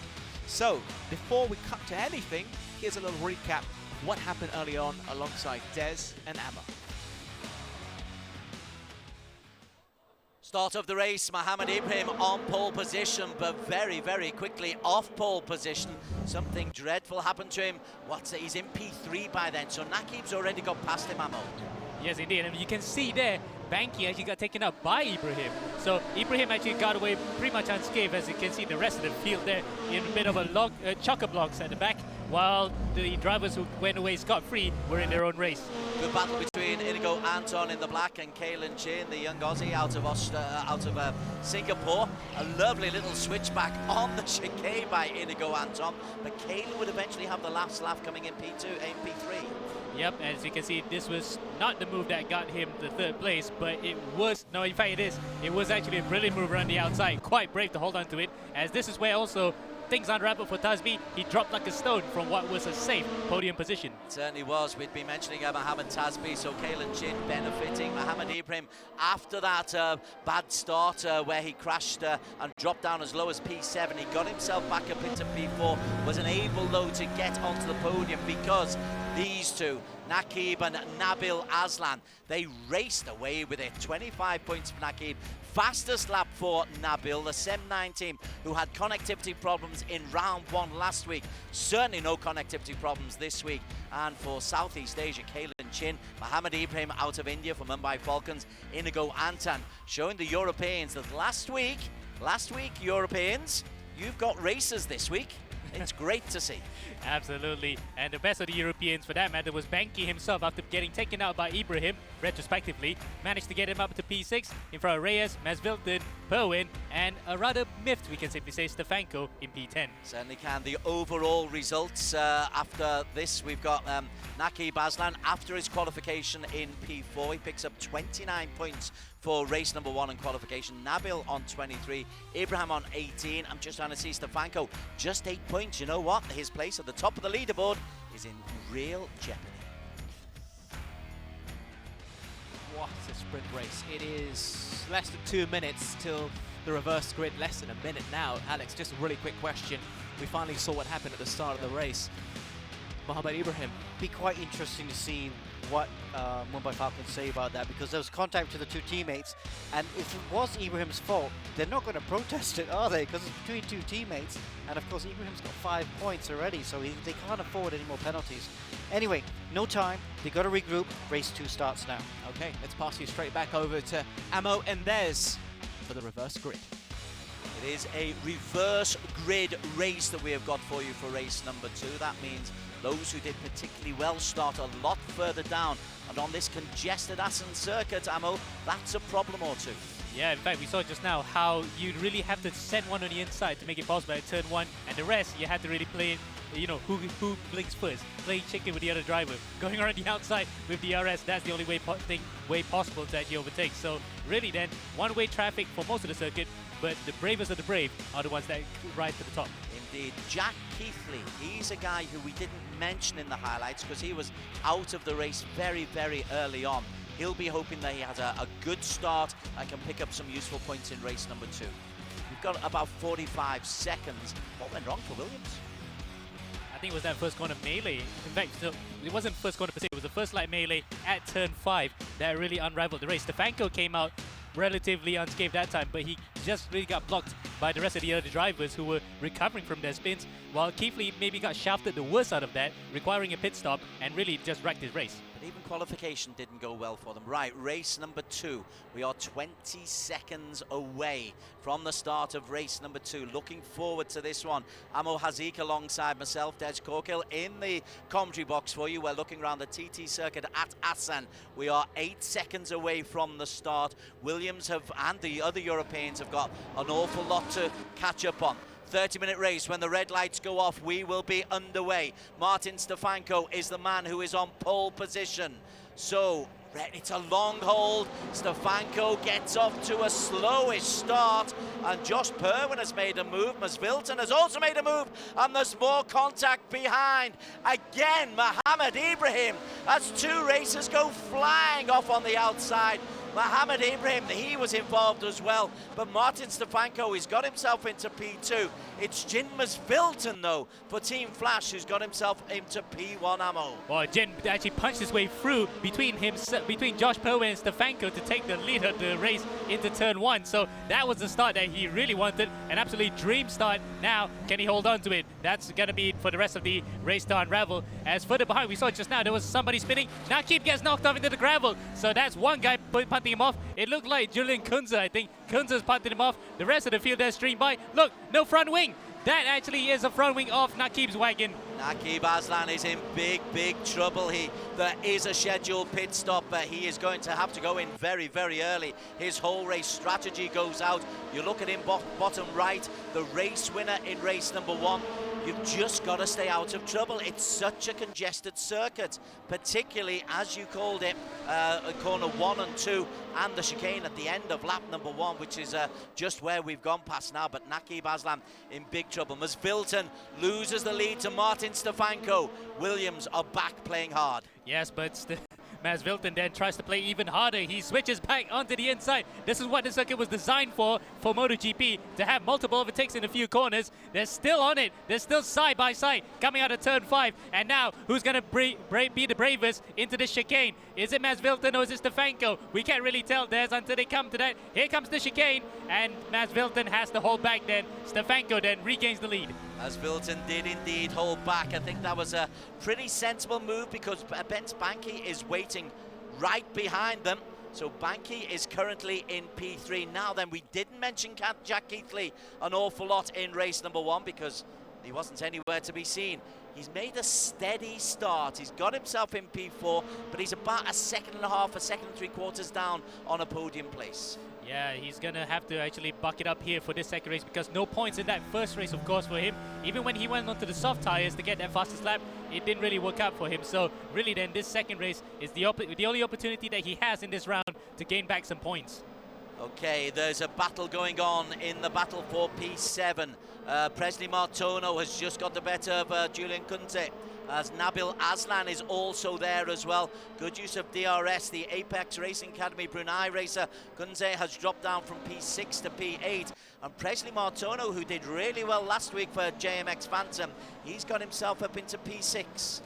Yeah, especially in that second race, in that first round there's for Presley. He could have been on the podium or in fact even winning the race had he got his strategy right. Remember, we had word that he was on the wrong tires on the pit stop, so really it was compromised. Now he probably learned from that. He will try to do better here in front of Nabil, so a lot of drivers behind him wanted to take his position. He just needs to keep calm in this first few laps, get into the rhythm, and go into the pit stops, trying to get stay in front of these guys. Okay, we're delighted to say Axel Knockham, who missed race number 1, is back with us for race number 2. He's down in P11, the 10-year-old, under pressure from Kalen Chin.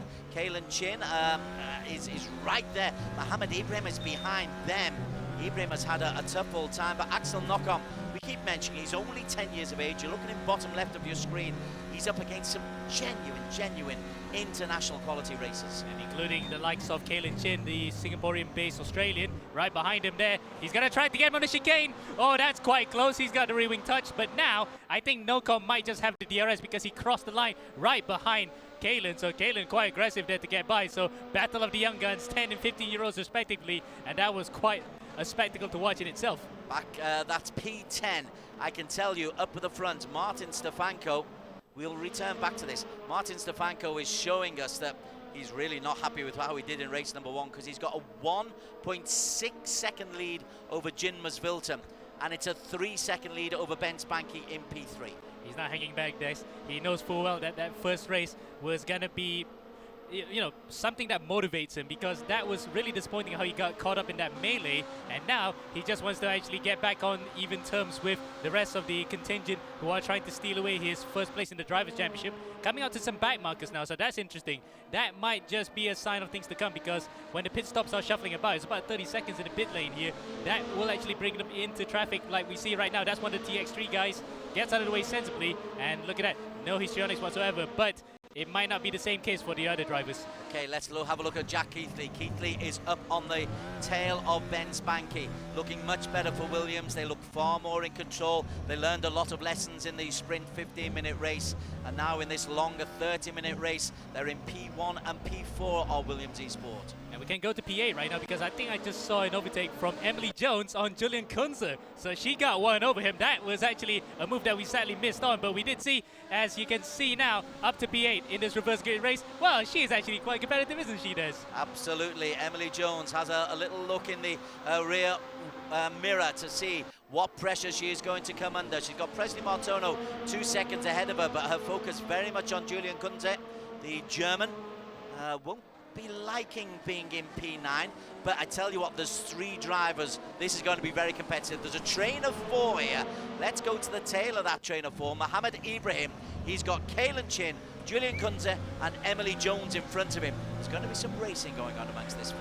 Indeed, and who has the DRS here? I don't think none of them are on DRS. Kalen's on the inside, Kunze on the outside, which becomes inside after this. That might not be on.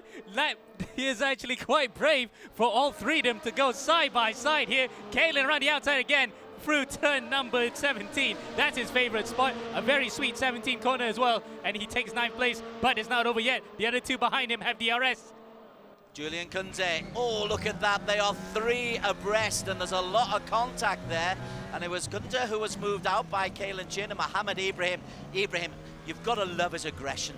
He's been involved in melees and smashes already in this race, but he just keeps coming back for more. He's a dogged and determined driver. That's all we can say, Des. He is one of those guys that you want proof that if a champion's like this, that's what it is. That it is an exemplary way to drive, even if it is to the detriment of other drivers that might not like the way he does it, but it shows why he gets the positions, and now he's going after Emily Jones, who has actually made a beeline for it somewhat after these 3 were battling. Absolutely. As those 2 were racing, Emily was quietly saying, you boys, you go and play a little bit on your own. Let me get a little bit of space between you. And she's got herself just over half a second lead. What was her last lap?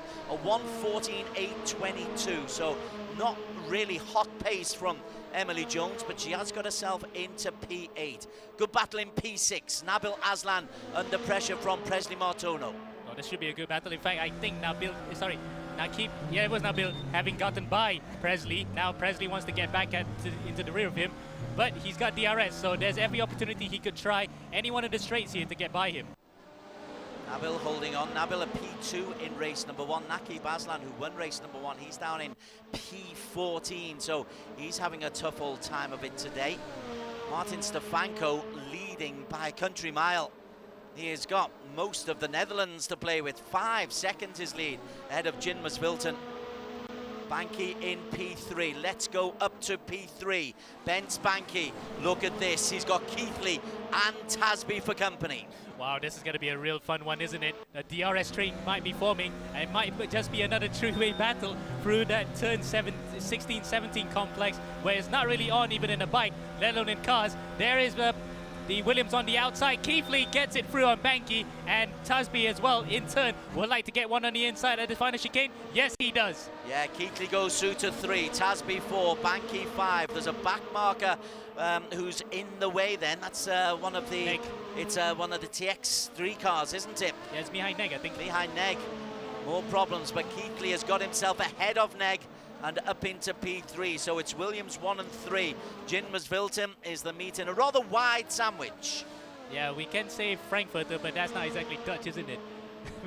That's just to put it into European perspective, as Kunze into the back of Emily Jones. Now this is a battle for P10, so Ibrahim and Kaylin have actually gotten by. Kunze still hasn't managed to get by her just yet. She did overtake him a couple laps ago, so a little bit of a collision between those two. And it looks as though she's actually reveling in it. She's having a whale of a time out there. Yeah, she's reveling in it. She's loving it.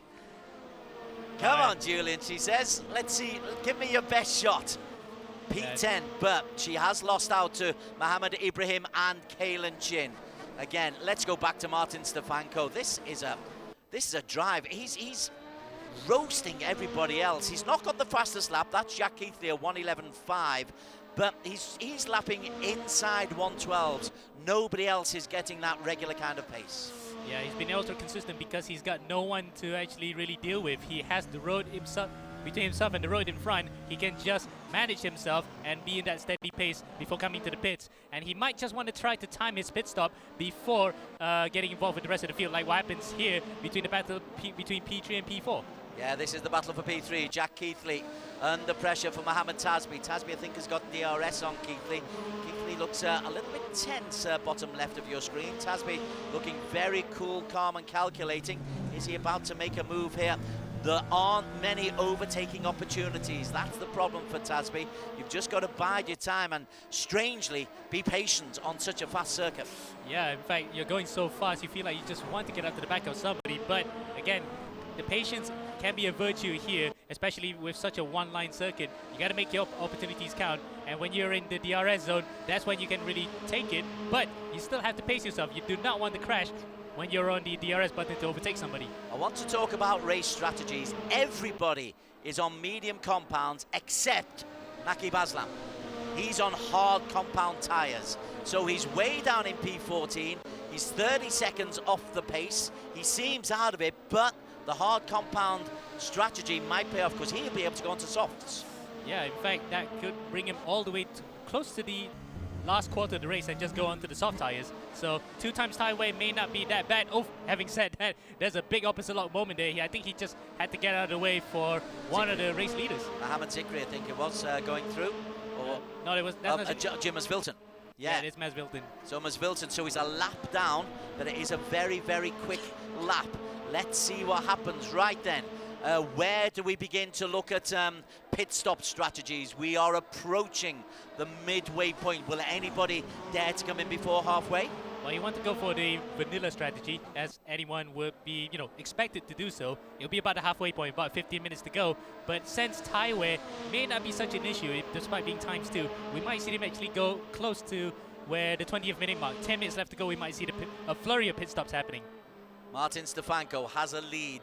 8.7 seconds clear. Again, inside 112, the last lap. He really is setting some really fast metronomic times. And the championship leader coming into this round looks like he's going to repair the damage that was done him on race number 1. Right then, Mohammed Tasby. Let's look back at P3. Jack Keithley has got Mohammed Tasby kind of for company. And he's got Jinmas Vilton within his sights as well, as Tasby just has a little bit of a wobble. This could become an interesting battle for P2. Absolutely, and I want to say this right now, red gloves rule, because that is the motto that Keithley goes by, because he's a fan of late IndyCar driver called Greg Moore. That's why he chose number 99 for his car, and he definitely wants to go one better here. Well, IndyCar at that time didn't race in the Netherlands until 2007 in Assen, incidentally, so Keithley might want to go even better than his hero, Greg Moore. Good stato work there. Stato Amohasi. Splendid stuff. He's right on the back there of Jinmasvilton. Makes a move on the inside. We may well have a new P2. Indeed we do. Jack Keithley makes it a Williams 1-2 and then is able to just hold on. Just. Oh, wow, that was almost like, right, like a rodeo. He really held on to that and almost did an Alan McNish in Suzuka 2002, but manages to hold on to that, and now will try to set his sights on his teammate, wherever he is, about 8.5 seconds in front. Yeah, it is Williams 1 and 2. It's Flash 3 and 4. Masvilton has got Mohammed Tasby for company. Let's see if they're going to battle. Yeah, Tasby goes on the inside, and Tasby will move indeed ahead of Jin Masvilton into P3 for Team Flash. This is a good race too. Yeah, good race too, good round even actually, we can think about it, because yes, after what happened to that first race to Tasby where he dropped it from P3, this is one way to actually recover from that damage. Yeah, Masvilton picked up 8 points for a P8 in race number 1. Nabil Aslan is there, Mohammed Ibrahim down in P8. As we just stick on with this at the moment. I'm just waiting for the first pit stops, Amo.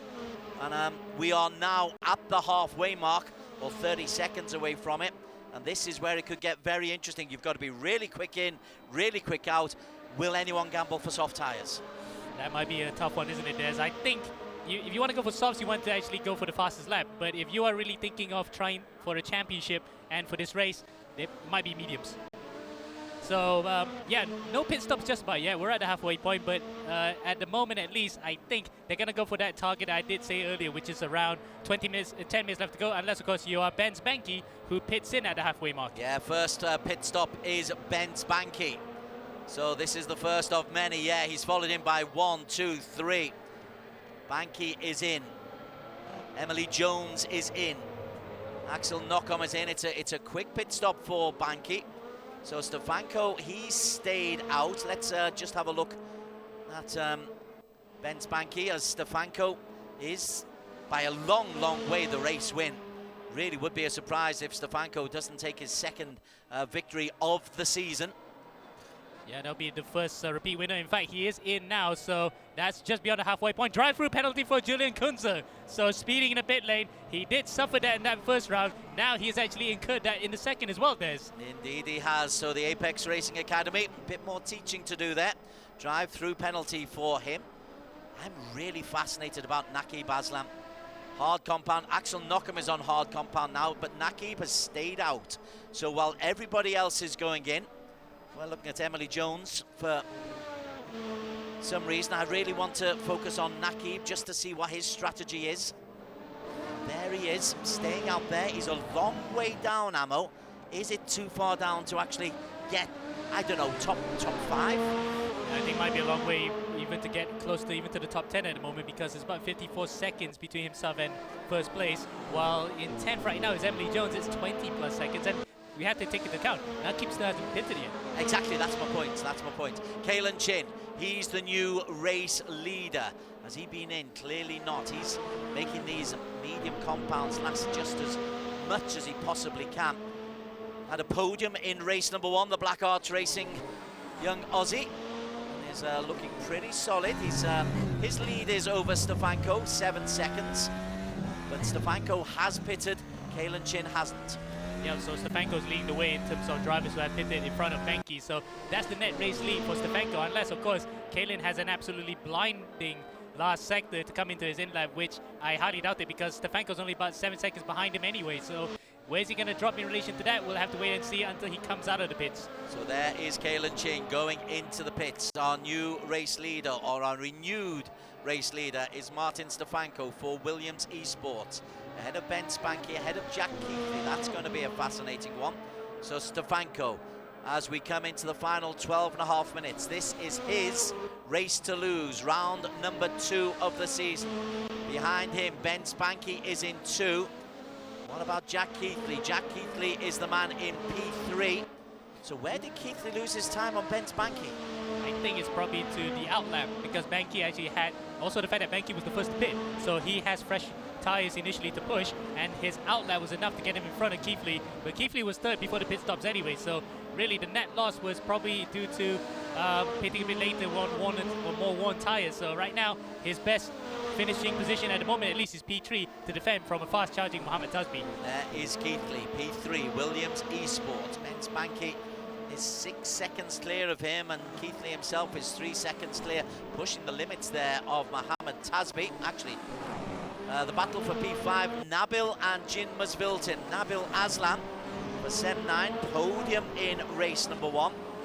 Now, everyone who's made the change has been on medium compound, and they've stayed on medium compound. I'm really keen to see what Nakib and Axel Nocom do. Yeah, in fact, Nocom's on the hard tires here, and he has pitted, so Nakib somehow, out of all of that, is the net guy to lose the most positions because he hasn't pitted yet, and once he comes in for his pit stop, he'll be out of the points by technicality. Well, there is Nakib. Yet to pit, yet to pit. And he moves out of the way, is it? Looks like he was moving out of the way for Kunze. Kunze's still up to the back of him, but it looks as though this race, unless of course there's a major calamity that happens to the other 11 drivers in front of him, is not going to be finishing in the points. Let's just briefly move to the Philippines. Not a good race number 2 for Inigo Anton, down in P16 and under pressure from Russell Reyes as well. So the GMX Phantom of Russell Reyes trying to at least try to get a small number of points. Again drops down. This is the battle for P17, no points, and Inigo, frustrating day once again for Safe House. Yeah, it looks as though he can chunk these 2 runs in the bin and try to regroup for the next round, wherever it's going to be from the Caesar Salad Bowl that we get the races from. But yeah, it's really strange to see where the pace has gone for some of the drivers, including the likes of Inigo Anton, who we tipped to be at least in championship contention. Stefanko, a 1:11.714. He also has the fastest lap of 1:11.489, faster than Jack Keithley. So Williams are back with a vengeance. Mohammed Ibrahim, he's also making a bit of a play as well. He's back in P7. Yep, where's the racing going on? Nakib. Nakib's still out there. Yeah, he's still out there. And he's behind Axel Nocom, who just got overtaken by Emily Jones. So it was a battle between the 2 EGG cars. But Nocom's on the harder tires, and this is going to be a like-for-like battle in terms of tires, but not for speed. Nakib might try to send one around the outside at 17. Nope, the tires were not with him that time. Axel Nocom, 10 years of age. He's currently got P11. Battle for P3. Let's move our focus up to the podium places. Jack Keithley coming under just a little bit of pressure, perhaps from Mohammed Tasbi from Team Flash. Yeah, the Flash cars are really good in this second race after the calamity that happened to Tasbi in that first race.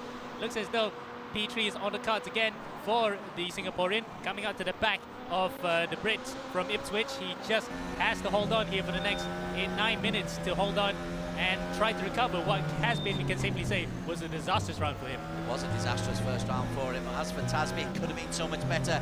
He had that podium, but his mistake cost him at least 4, possibly even 5 places. His teammate, Jin Masvilton, is in P7, battling Mohammed Ibrahim for P6. Let's have a look. Let's see how close that one is. Masvilton on the tail end of Mohammed Ibrahim. It's always worth watching Ibrahim because he'll always do something for us. Yeah, it just might be one for the highlight reels, but I think for the moment, for the time being at least, he's the one that actually is streaking away and robbing us of that highlight reel because he's on the DRS, stretching away from Masvilton, and now sets his sights on Nabil Aslan. That could be a real tasty battle. I've got to go back to P3 because Keithley and Tasbi, they are really having a good battle between them. This is Tasbi, Team Flash. Better weekend this is, or better 2 races for Team Flash. Tasbi has a look on the outside and manages to edge ahead of Keithley into P3. Has he made his move too early? That's my question for you, Amahazi. Yeah, that might be a bit early because he just maybe needed to buy this time to wait until the right time to overtake Keithley. Maybe in the closing stages, this might just allow Keithley back in because I have a feeling that he might just be conserving his tires so that he could have one final push. It may not be battery problems like what happened to Stefanko in that first race, where the battery sort of derated and left him at a very low charge. So that's why he couldn't actually attack in that final phase of the race. So Keithley then in DRS might just set his sights on trying to get back 3rd place from Tasbi. They won't make close enough here. I'm going back to Naqib Aslan. Naqib is on soft compound tyres. He's made his move. He's made his pit stop. There are 7 minutes to go. He's currently in P13, a long, long way down. But his outlap was a 1:20. He's looking for fastest lap at the very least. Yep, 2 points at the moment at this point in time after winning that first race. May not sound much, but towards the end of the season may be so priceless. So any point counts in all the races that we have in E1. Naqib Aslan currently in P13. He's not the chap we'll be interviewing afterwards, I wouldn't imagine. Now then, let's go back to that Keithley Mohammed Tasby battle. Here is Keithley on the DRS. Again, I think that's pretty sensible from Jack Keithley, just biding his time. Saving tyres, a bit of fuel left for that final charge.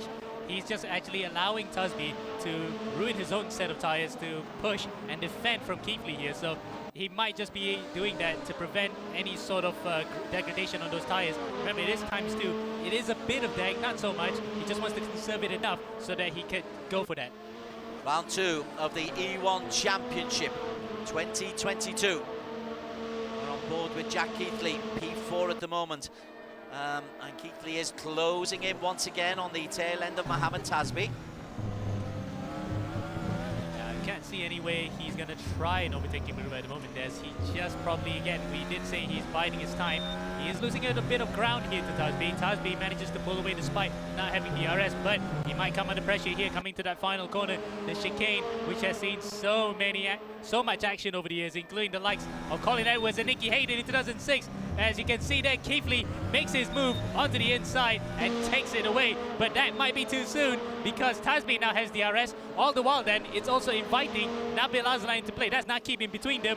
Naqib's actually stuck now in between these 3 drivers. You're quite right. He's a lap down as Naqib, even though he's on soft compound tyres. But he has got the fastest lap, Naqib Aslan, a 1:10.4. So he can make 2 seconds a lap, but he's probably just left it a little bit late. If it's a 40-minute race, he's got a chance, but then his tyres are gone. But then again, he is safe for the 2 points because at this moment in time, the drivers who made the pit stops at the halfway point of the race or slightly later, they can't push anymore. They're on harder compound tyres, plus they're just trying to conserve it all the way to the end. So Naqib will be assured of the 2 points there. I do need to tell you, though, that Inigo Anton is on soft compound tyres as well. And this is a young kid who is quick enough to get inside that 1:10.4, which is the mark for the fastest lap at the moment. Well, we keep an eye on where Anton is in relation to Naqib's fastest lap time later on, because that will change when we see the results at the end. But it looks as though he's just consigning himself to getting some fringe points there. Back up to the front, Martin Stefanko, 10.5 seconds clear. This has been an education. This has been Williams at their very best. This is not what we want. I want to say it on the part of impartiality there, Des, to not say anything against any team. But yes, Williams Esports looking quite ominous right now, despite being thrown the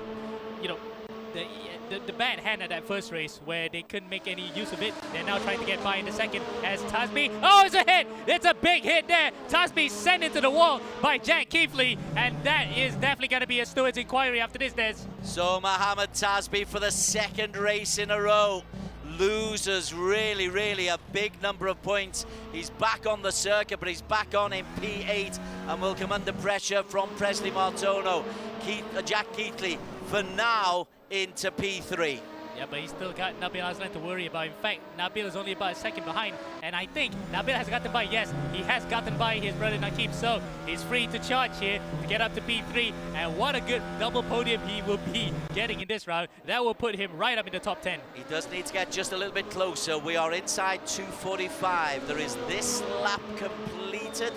3 more, I think we've got enough time for. 3 more laps. 2, I guess.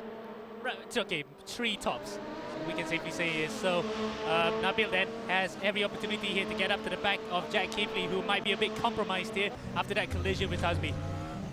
Just looking at the damage, he's got away with the damage issue. Yep, he has. In fact, he's got it away pretty much scot-free for the time being at least. But penalties and whatever inquiries will happen after the race will be the one that will hurt him. Jack Keithley, P3 for Williams. 0.5 a second clear of Nabil Aslan, chasing back-to-back podiums on race number 2 of the day, race number 4 of the season, round number 2 of 7 of the season. Keithley holding on into P3 at the moment, but there will be a charge coming from Nabil Aslan. Of that we can be absolutely assured. Ben Spanky is in 2, Martin Stefanko is 1. Nabil, though, he's got to time his charge. And he will try to hang back here, try to get another 3 doses of DRS. 4 if you include the fact that he's using it across the line. And there you go, he's got 3 to use throughout his entire lap. This might just be make or break for Nabil's race. Oh, he's hit each other. There's contact. Nabil and he spins into the barriers and loses ground. Mohammed Ibrahim is the new number 4. Nabil drops down to P6, and Keithley again comes in to contact. I think that was it. That was probably not Keithley's fault that time, because Nabil was behind. He just touched the rear wing of Keithley's car and was just out of control into the barriers. And I just feel sorry for Nabil. I was just saying that might be make or break for his race, and it kind of broke his race. It certainly did break his race. Here's Mohammed Ibrahim in P4, not close enough to get to Jack Keithley. 45 seconds remaining. So much going on, but we've got to refocus on Martin Stefanko. This has been a top drive from Stefanko.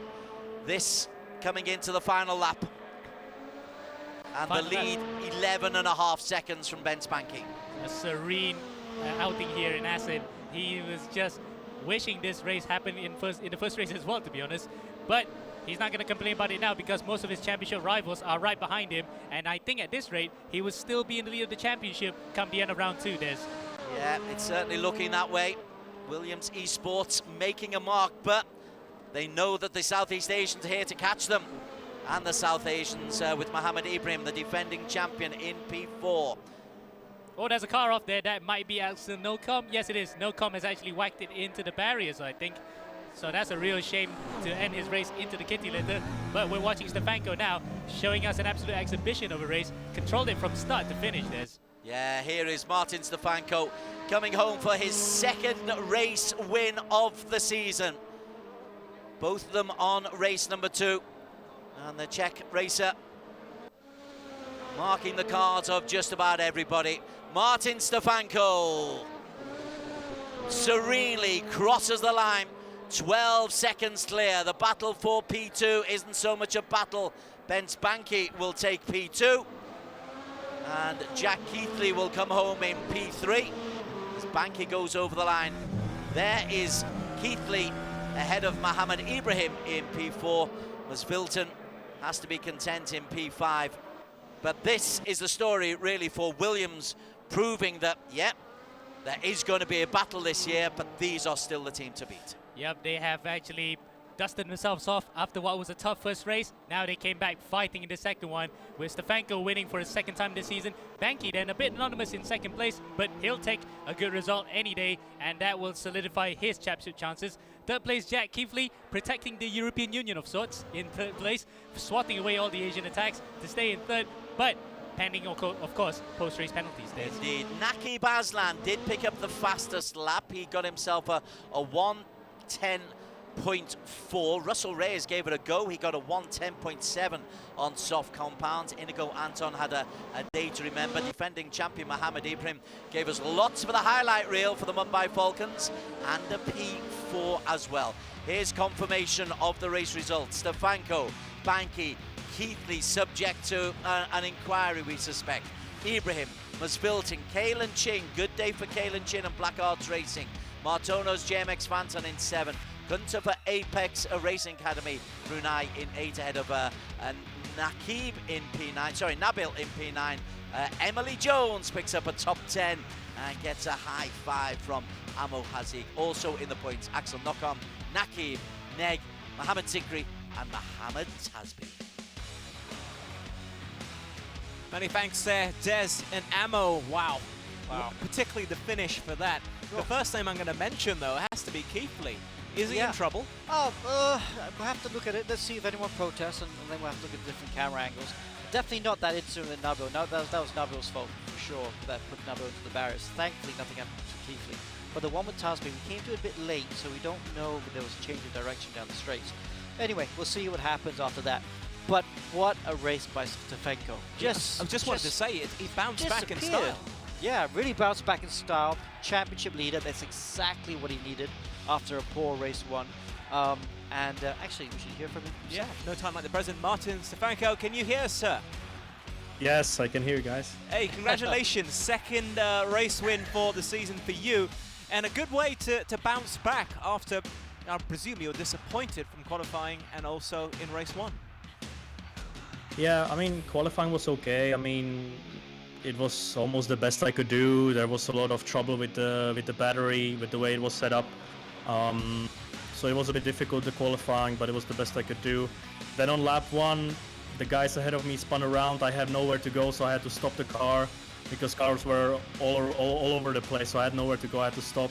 Lost a lot of positions. Managed to climb back somewhat, but then when Benz was fighting with someone, Benz had a massive ping. He had like 300 ping on my screen, so he was just flying around everywhere. And when we were going between turn 3 and turn 4, his car suddenly stopped for like a split second, and I just hit the car that was stopped, but it wasn't actually stopped in real time. So very unlucky, lost the front wing there, and I lost like 1 or 2 positions. So, but it got me pole position for the second race, which was on the other hand good. So yeah. Had a decent start. The guy behind me had an insane start. I need to see from the replay what he was doing because that was absolutely insane. But I managed to get past him, and then it was just about building a gap and being consistent. We had a good strategy. We knew what we were going to do. So yeah, it was just about being consistent, which is not easy when you're at front. It's a bit more stressful than chasing someone. You know, when you have to bring the car home, it can sometimes be more stressful. So yeah, it definitely wasn't easy the second race, but yeah, it was good. The pace was mega, consistency was there. You know, it was just everything came together in the second race, and I'm glad it happened because the first race was really unlucky. We had nothing I could have done there. So yeah, very happy, and yeah, looking forward to the next one. This car is amazing to drive, to be honest. Awesome. I need to ask the pit stop strategy. I was curious to see how not just you, but all the drivers were going to approach it throughout the course of the race. Was that your initial plan when you started? I mean, what was the logic behind it? Yeah, I mean, we had a planned strategy beforehand. We knew what we were going to do exactly depending on the fuel and the tire wear. So we had a strategy plan for each of these settings. So we knew exactly what we were going to do. I don't want to spoil anything. I don't want to say what we were doing exactly. So other teams can't copy it. But yeah, we had a planned strategy for every single scenario, and when we knew what settings were gonna be used for the second race, we knew exactly what we were gonna do, and it worked out perfectly. So yeah, very happy. It did. It proved very effective. Martin, congratulations, and I don't think this will be the last time I'm saying it to you this season, but we'll see you for round 3. Okay? Yep. Thank you guys. Thank you so much. Best. Okay, this is where I defer to you because he refuses to share anything in case others are copying. Your analysis of the strategy, what he won't say. No, the strategy is completely basic. It was exactly what we expected because, I mean, it was the only strategy I expected because we saw in Sepang where we had tire wear ×2, where they just went mediums, we went to halfway, we went to mediums again. Today, we also had tire wear ×2. So I was wondering if we'd have the same strategy, but it's quite clear that the tire wear was very similar at this track, even though they're 2 different tracks. So I think just went medium. It was the way to go. It'd be interesting when we do get to other tracks and we ballot ×4 tire wear. You know, Williams Esports obviously have handled all these different configurations, and it'd be up to the other teams to match them. We've spoken to P1. What about P2? Ben Spanky, can you hear us? Yes, I can. Hello. Hi, good to speak to you. Oh, interesting race, but it seemed to be a steady one for you. It seemed to be a question of just maintaining P2 throughout the course of the entire affair. Not getting into trouble is what I'm trying to hint at. Yes, of course. I expected a pretty difficult start from P5. I got a bit lucky that I moved up 2 positions immediately. And yeah, in hindsight, I feel some regret over going for this strategy, because what I had on mind before the race start was that, okay, Martin starts from P1, I think I can overtake anyone else on pace between us, so maybe I have to try something different. I kind of expected that he would go on low fuel, so that's why I put 140 liters or so. so full tank. I just changed tires at the pit stop, and actually it gained me the place over Keithley at the pit stop.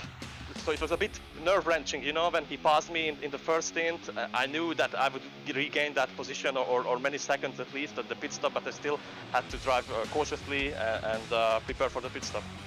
Yeah, seemed to work out well, I have to say, in the end. Congratulations. It's a bit of a tricky race one, obviously, but nice bounce back to race two.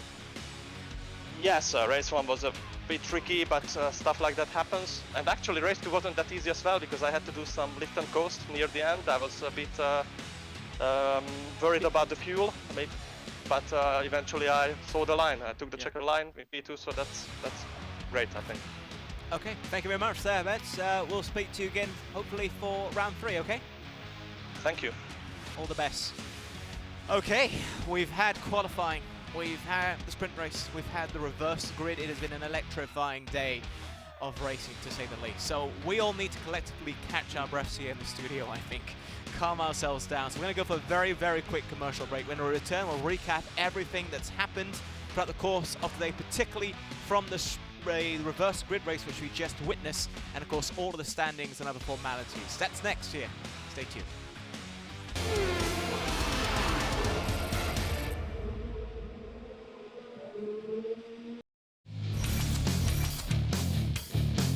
Anton is trying to get on the tail end of his young compatriot. Anton looking for a way around, but Axel knock on. Let's just see some of his defensive work here. DRS is being utilised successfully or not. Oh, he dinked one on the inside there, but Banky as well. He actually dinked on the inside very late to actually defend. Now it's going to be game on. Fights on between these two for the first race win of the season. Banky goes outside and Keithley goes on the inside, which in turns to the outside coming out to turn 3. It looks as though he's using DRS again, but Banky, I think, is on the overtake button. He is clear away from the Williams Esports driver. For once, Russell Reyes making the noise out of the Philippines. As he comes down, is he close enough? He can use his DRS, and he will try and use his DRS here. And Russell Reyes tries to go on the inside, successfully does so. Takes a P6, the switchback is on from Mohamed Ibrahim. Look at that, they're pulled away from Stefanko. They're gonna dink left and right. This is almost like Nico Hulkenberg and Nicolas Lapierre back in 2005 for the A1 GP race. And he's gone through. Keithley's gone through for the lead. Mohamed Ibrahim has come through from a P4 on the grid, and he's got himself an early start, and there's contact. Neg is out. Ibrahim is taken out. Neg has actually survived. Oh, Keithley spun it. Keithley has half spun it and into the crowd. It's a chaotic start to race 2 there. In they go Anton in the groove as well, back in P4. Wesley Martono leading the way. And that's a very familiar position for him. Oh, that's a spin. That might be Nakib. It is Nakib. Nakib has dropped it out of the final corner. And look at that. The rest of the field swung by, including his brother Nabil there. What an absolutely shocking start. Look at that. That's brilliant racecraft from Ibrahim to actually hold on from the outside, trying to defend from Stefanko. Now, he's going to be a bit of a sitting duck because Stefanko and his teammate right behind him, Banky, also have DRS. He has to give up this for now. They've come out behind Wesley Martono, but within 2 seconds, and he's on cold tyres, Martono, at the moment, so he could come under immediate pressure if Banky can. Well, it just depends how quickly those tyres can warm up. Oh, Ibrahim spins. He's on double medium, so that actually helps out for his cause towards the end of the race, unless, of course, he does a lot of that. That was a lockup. Oh, he spins! He's actually spun at turn 9. Now that will put everyone else back into play, including the likes of Nabil Aslan, who takes the lead. He's got the remaining DRS that he can use here to attack, while Nabil then, look, he's actually still ahead. The DRS has not been an advantage to Stefanko because he's using the battery power, any battery power he has left in his bank. Oh, he spins! He's been taken out by Stefanko, and the hit has actually compounded that. So that will be a controversial finish here.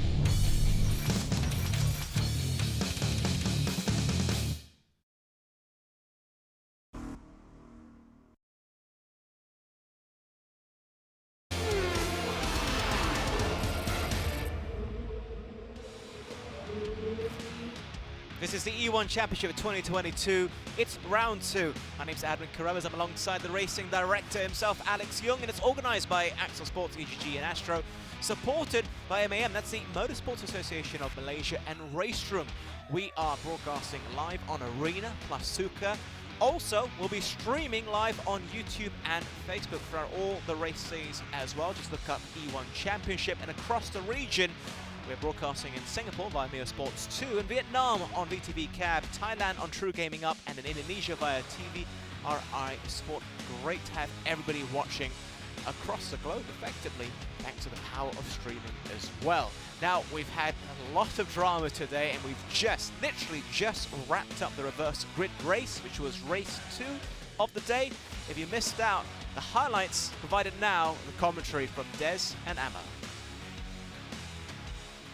Yes, it was Martin Stefanko who led virtually from the start. He was under a bit of pressure from Jin Masvilton at the very start of the race, but once Stefanko got his nose in front ahead of Masvilton, it was a fabulous performance. But behind him, mayhem, chaos, fabulous. Yeah, there was something that for the neutrals to like about, but for the drivers involved, for example, like I think we didn't see just now at the start, but Josh literally rolled it at turn 1 as Stefanko then reclaimed the lead from Banky at that time before fighting with Mohamed Tasbi. Yeah, Tasbi and Jack Heatley were involved in a good battle for P3. Along way ahead, you can already see he's 8.5 seconds clear into lap 19 Stefanko. But Banky was making his move. Tasbi, another unlucky day for Tasbi. Here we see him lose a battle for P3 to Jack Heatley. It'll get worse for Mohamed Tasbi. He'd lose out in any chance of a podium opportunity. This will come on the highlights as well, as he had a ding-dong battle with Keithley throughout that closing stages of the race before disaster struck coming up here when they were going side by side, coming up to the chicanes. Very good stuff. Nabil Aslan was happily in P5. There's a big moment for Tasbi, and that is what the judges will be looking at, I think, there. And that is worth a little chat later on. Meantime, Stefanko happily makes his way through to an easy victory by over 12.5 seconds. The overall result, Stefanko picking up the win ahead of Ben Spanky, Jack Keithley in P3, Ibrahim 4, Masvilton 5, Kalen Ching, good weekend for him and Black Horse Racing in 6, Presley Martono racing well for JMX Phantom, Kunte a top 8 place, Nabil Aslan picking up 7 points, Emily Jones in the top 10 to a cheer from Amo Hazi.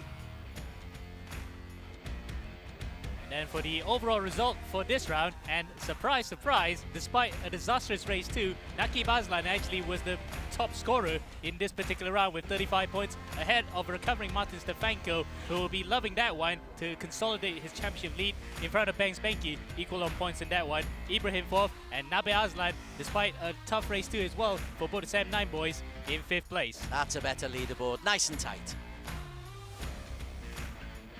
What we love to see. Now, this is just still technically really the start of everything. 7 races in total. Today is just round 2. And in case you're unaware, we don't know where the next race is going to be because we literally do a live draw after every round. So, if you kindly pass me the ball, I'll pull it out. And you'll pull it out. And then you will read it out, okay? Because you're the race director, so you have to be impartial, okay? Okay. You ready for this? Yeah. The honors are yours, Alex. Alrighty, let's go. Oof. Motorland Aragon. So we're going to Spain. What can we expect from this? Sorry? What can we expect from this? Well, this is a wide open track. We've got a long, massive straight, so the DRS will be very effective here. So we'll see lots of overtaking here. Yeah, lots of overtaking, but more of the same I should expect. Some really good racing. Sector 2 is very tricky. Sector 1 can also be a bit tricky as well. Have to watch track limits. This track is really tough for track limits, so we might see people racking up the incident points if they're going off the track a lot. So drivers and teams will have to watch out for that. All right, Amma, I want to bring you into this, looking ahead at the next race, which will be next Wednesday. I think that's the 21st of September. Is this a good track to follow up what we've just seen in the Netherlands? I think it's almost like similar, except it's a bit mirrored actually, to be honest, Adam, because it is going to be slightly one line in that first 2 sectors, but it will really open up the 3rd sector because that back straight heading to the hairpin might just create a lot of points of contentions and overtakes. But the first corner is going to be a bit of a reverse from Assen, where it's going to be a lot of incident. I can almost assure that. And again, he's rubbing his hands in glee, Adam. Yeah, he was rubbing his hands. Alex next to me was actually kind of drawing it out with his own hands. He's mentally picturing everything that we can expect. But hey, if we're going to summarize today as a race, a great comeback for the Asian teams. 7-9. Yeah, by Falcons. Yeah, strong weekend for, well, strong day, strong night for 7-9 and Flash, you know. They could have scored a lot more points, so I got a feeling they're going to be thinking, yeah, we were quick, but we should have scored more points today. But it's a great recovery from them, you know, after round 1 where they were a bit unlucky. Yeah, but Stefano, I think he is the pace setter yet again. But how do things look after 2 rounds? We accumulate everything together, passing it back over to Des and Ammo. With a reminder, of course, that 1 round can be dropped between rounds 1 and 5. Stefanko has a 79 points after 2 rounds so far. Ben Spenke from Mumbai Falcons 65, and Williams Jack Keithley completing the top 3. Look at this, Mohammed Ibrahim up there as well, but Nabil and Nakib 43 and 42 points respectively after a dreadful first week where they had connectivity problems. Apex Racing Academy, good to see Brunei in the points. Julian Kunze doing a good weekend's work, 39 points for him. Russell Reyes from JMX Phantom didn't quite shine this week like he did last year, but Kalen Chin really back into the groove, and Inigo Anton will always pick up points. They're your top 10. What else we're looking at in the teams championship? Well, it looks as though the points have been slashed slightly from the first round, where Williams Esports had a sizable lead, but now it's been cut to just about 13 points, 14 points in fact, between themselves and Mumbai Falcons. Third place, Sam 9, now actually picking up the slack and trying to get into the groove of things to challenge for the Teams Championship in front of Black Cars Racing and JMX Phantom, who will be licking their wounds after what we can safely say was a slightly disappointing round. Thanks for that very much, of course. And just a quick preview for next week. We talked about where it is. We've talked about what to expect. What about setups and all of that? Will it be the same as today, or will it be individuals? Open setup for next weekend. So the boys and the teams are going to have to do lots of testing, lots of experimentation. None of the teams, I think, are on top of the setup of this new car yet. So it's with this sort of situation, it'll be a bit like round 1. If one team or 2 teams can find something special to set up, they could find a big advantage, and they could be really hard to beat. So a lot of teams will be aware of this, so they'll be doing a lot of testing tonight even. Right after this race, we'll be surprised someone getting on there, doing some laps at Aragon, and playing around with the setup straight away. So we could see some teams streaking away, maybe with a win or 2 in the next round. Okay, and I need to ask this to Ammo as well. It's only the second race we've seen with the car. Does it look to you like the drivers are really getting fully accustomed to it, because they were only released a week before round 1 in Sabah? Well, it looks like round 2, maybe they're getting into their stride slightly, but we can still see some mistakes happen, much to the delight of Des, of course, where he loves to see a lot of action on screen. But I think by the time that we get into the halfway point of the season, right around round 4, round 5 afterwards, we might see the championship contenders get into the swing of things and really be under control of their cars. And after that, all the talk about people losing control may be a thing of the past, Adam.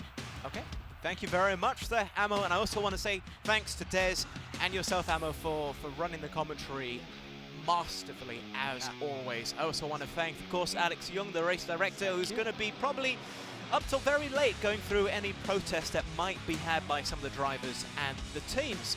And in case you're wondering, round 3, not very far away, so get yourselves ready for it. All the updates for this, by the way, will be posted on Facebook and Instagram, so give us a follow there. If you want to recap the race yourself, you can head on over to, say, YouTube, look up E1 Championship. That's what I've been doing for the past couple of days myself. Now, everything has been organized here by Axel Sports, EGG, and Astro. It's supported by MAM, that's the Motorsports Association of Malaysia, and Race Room.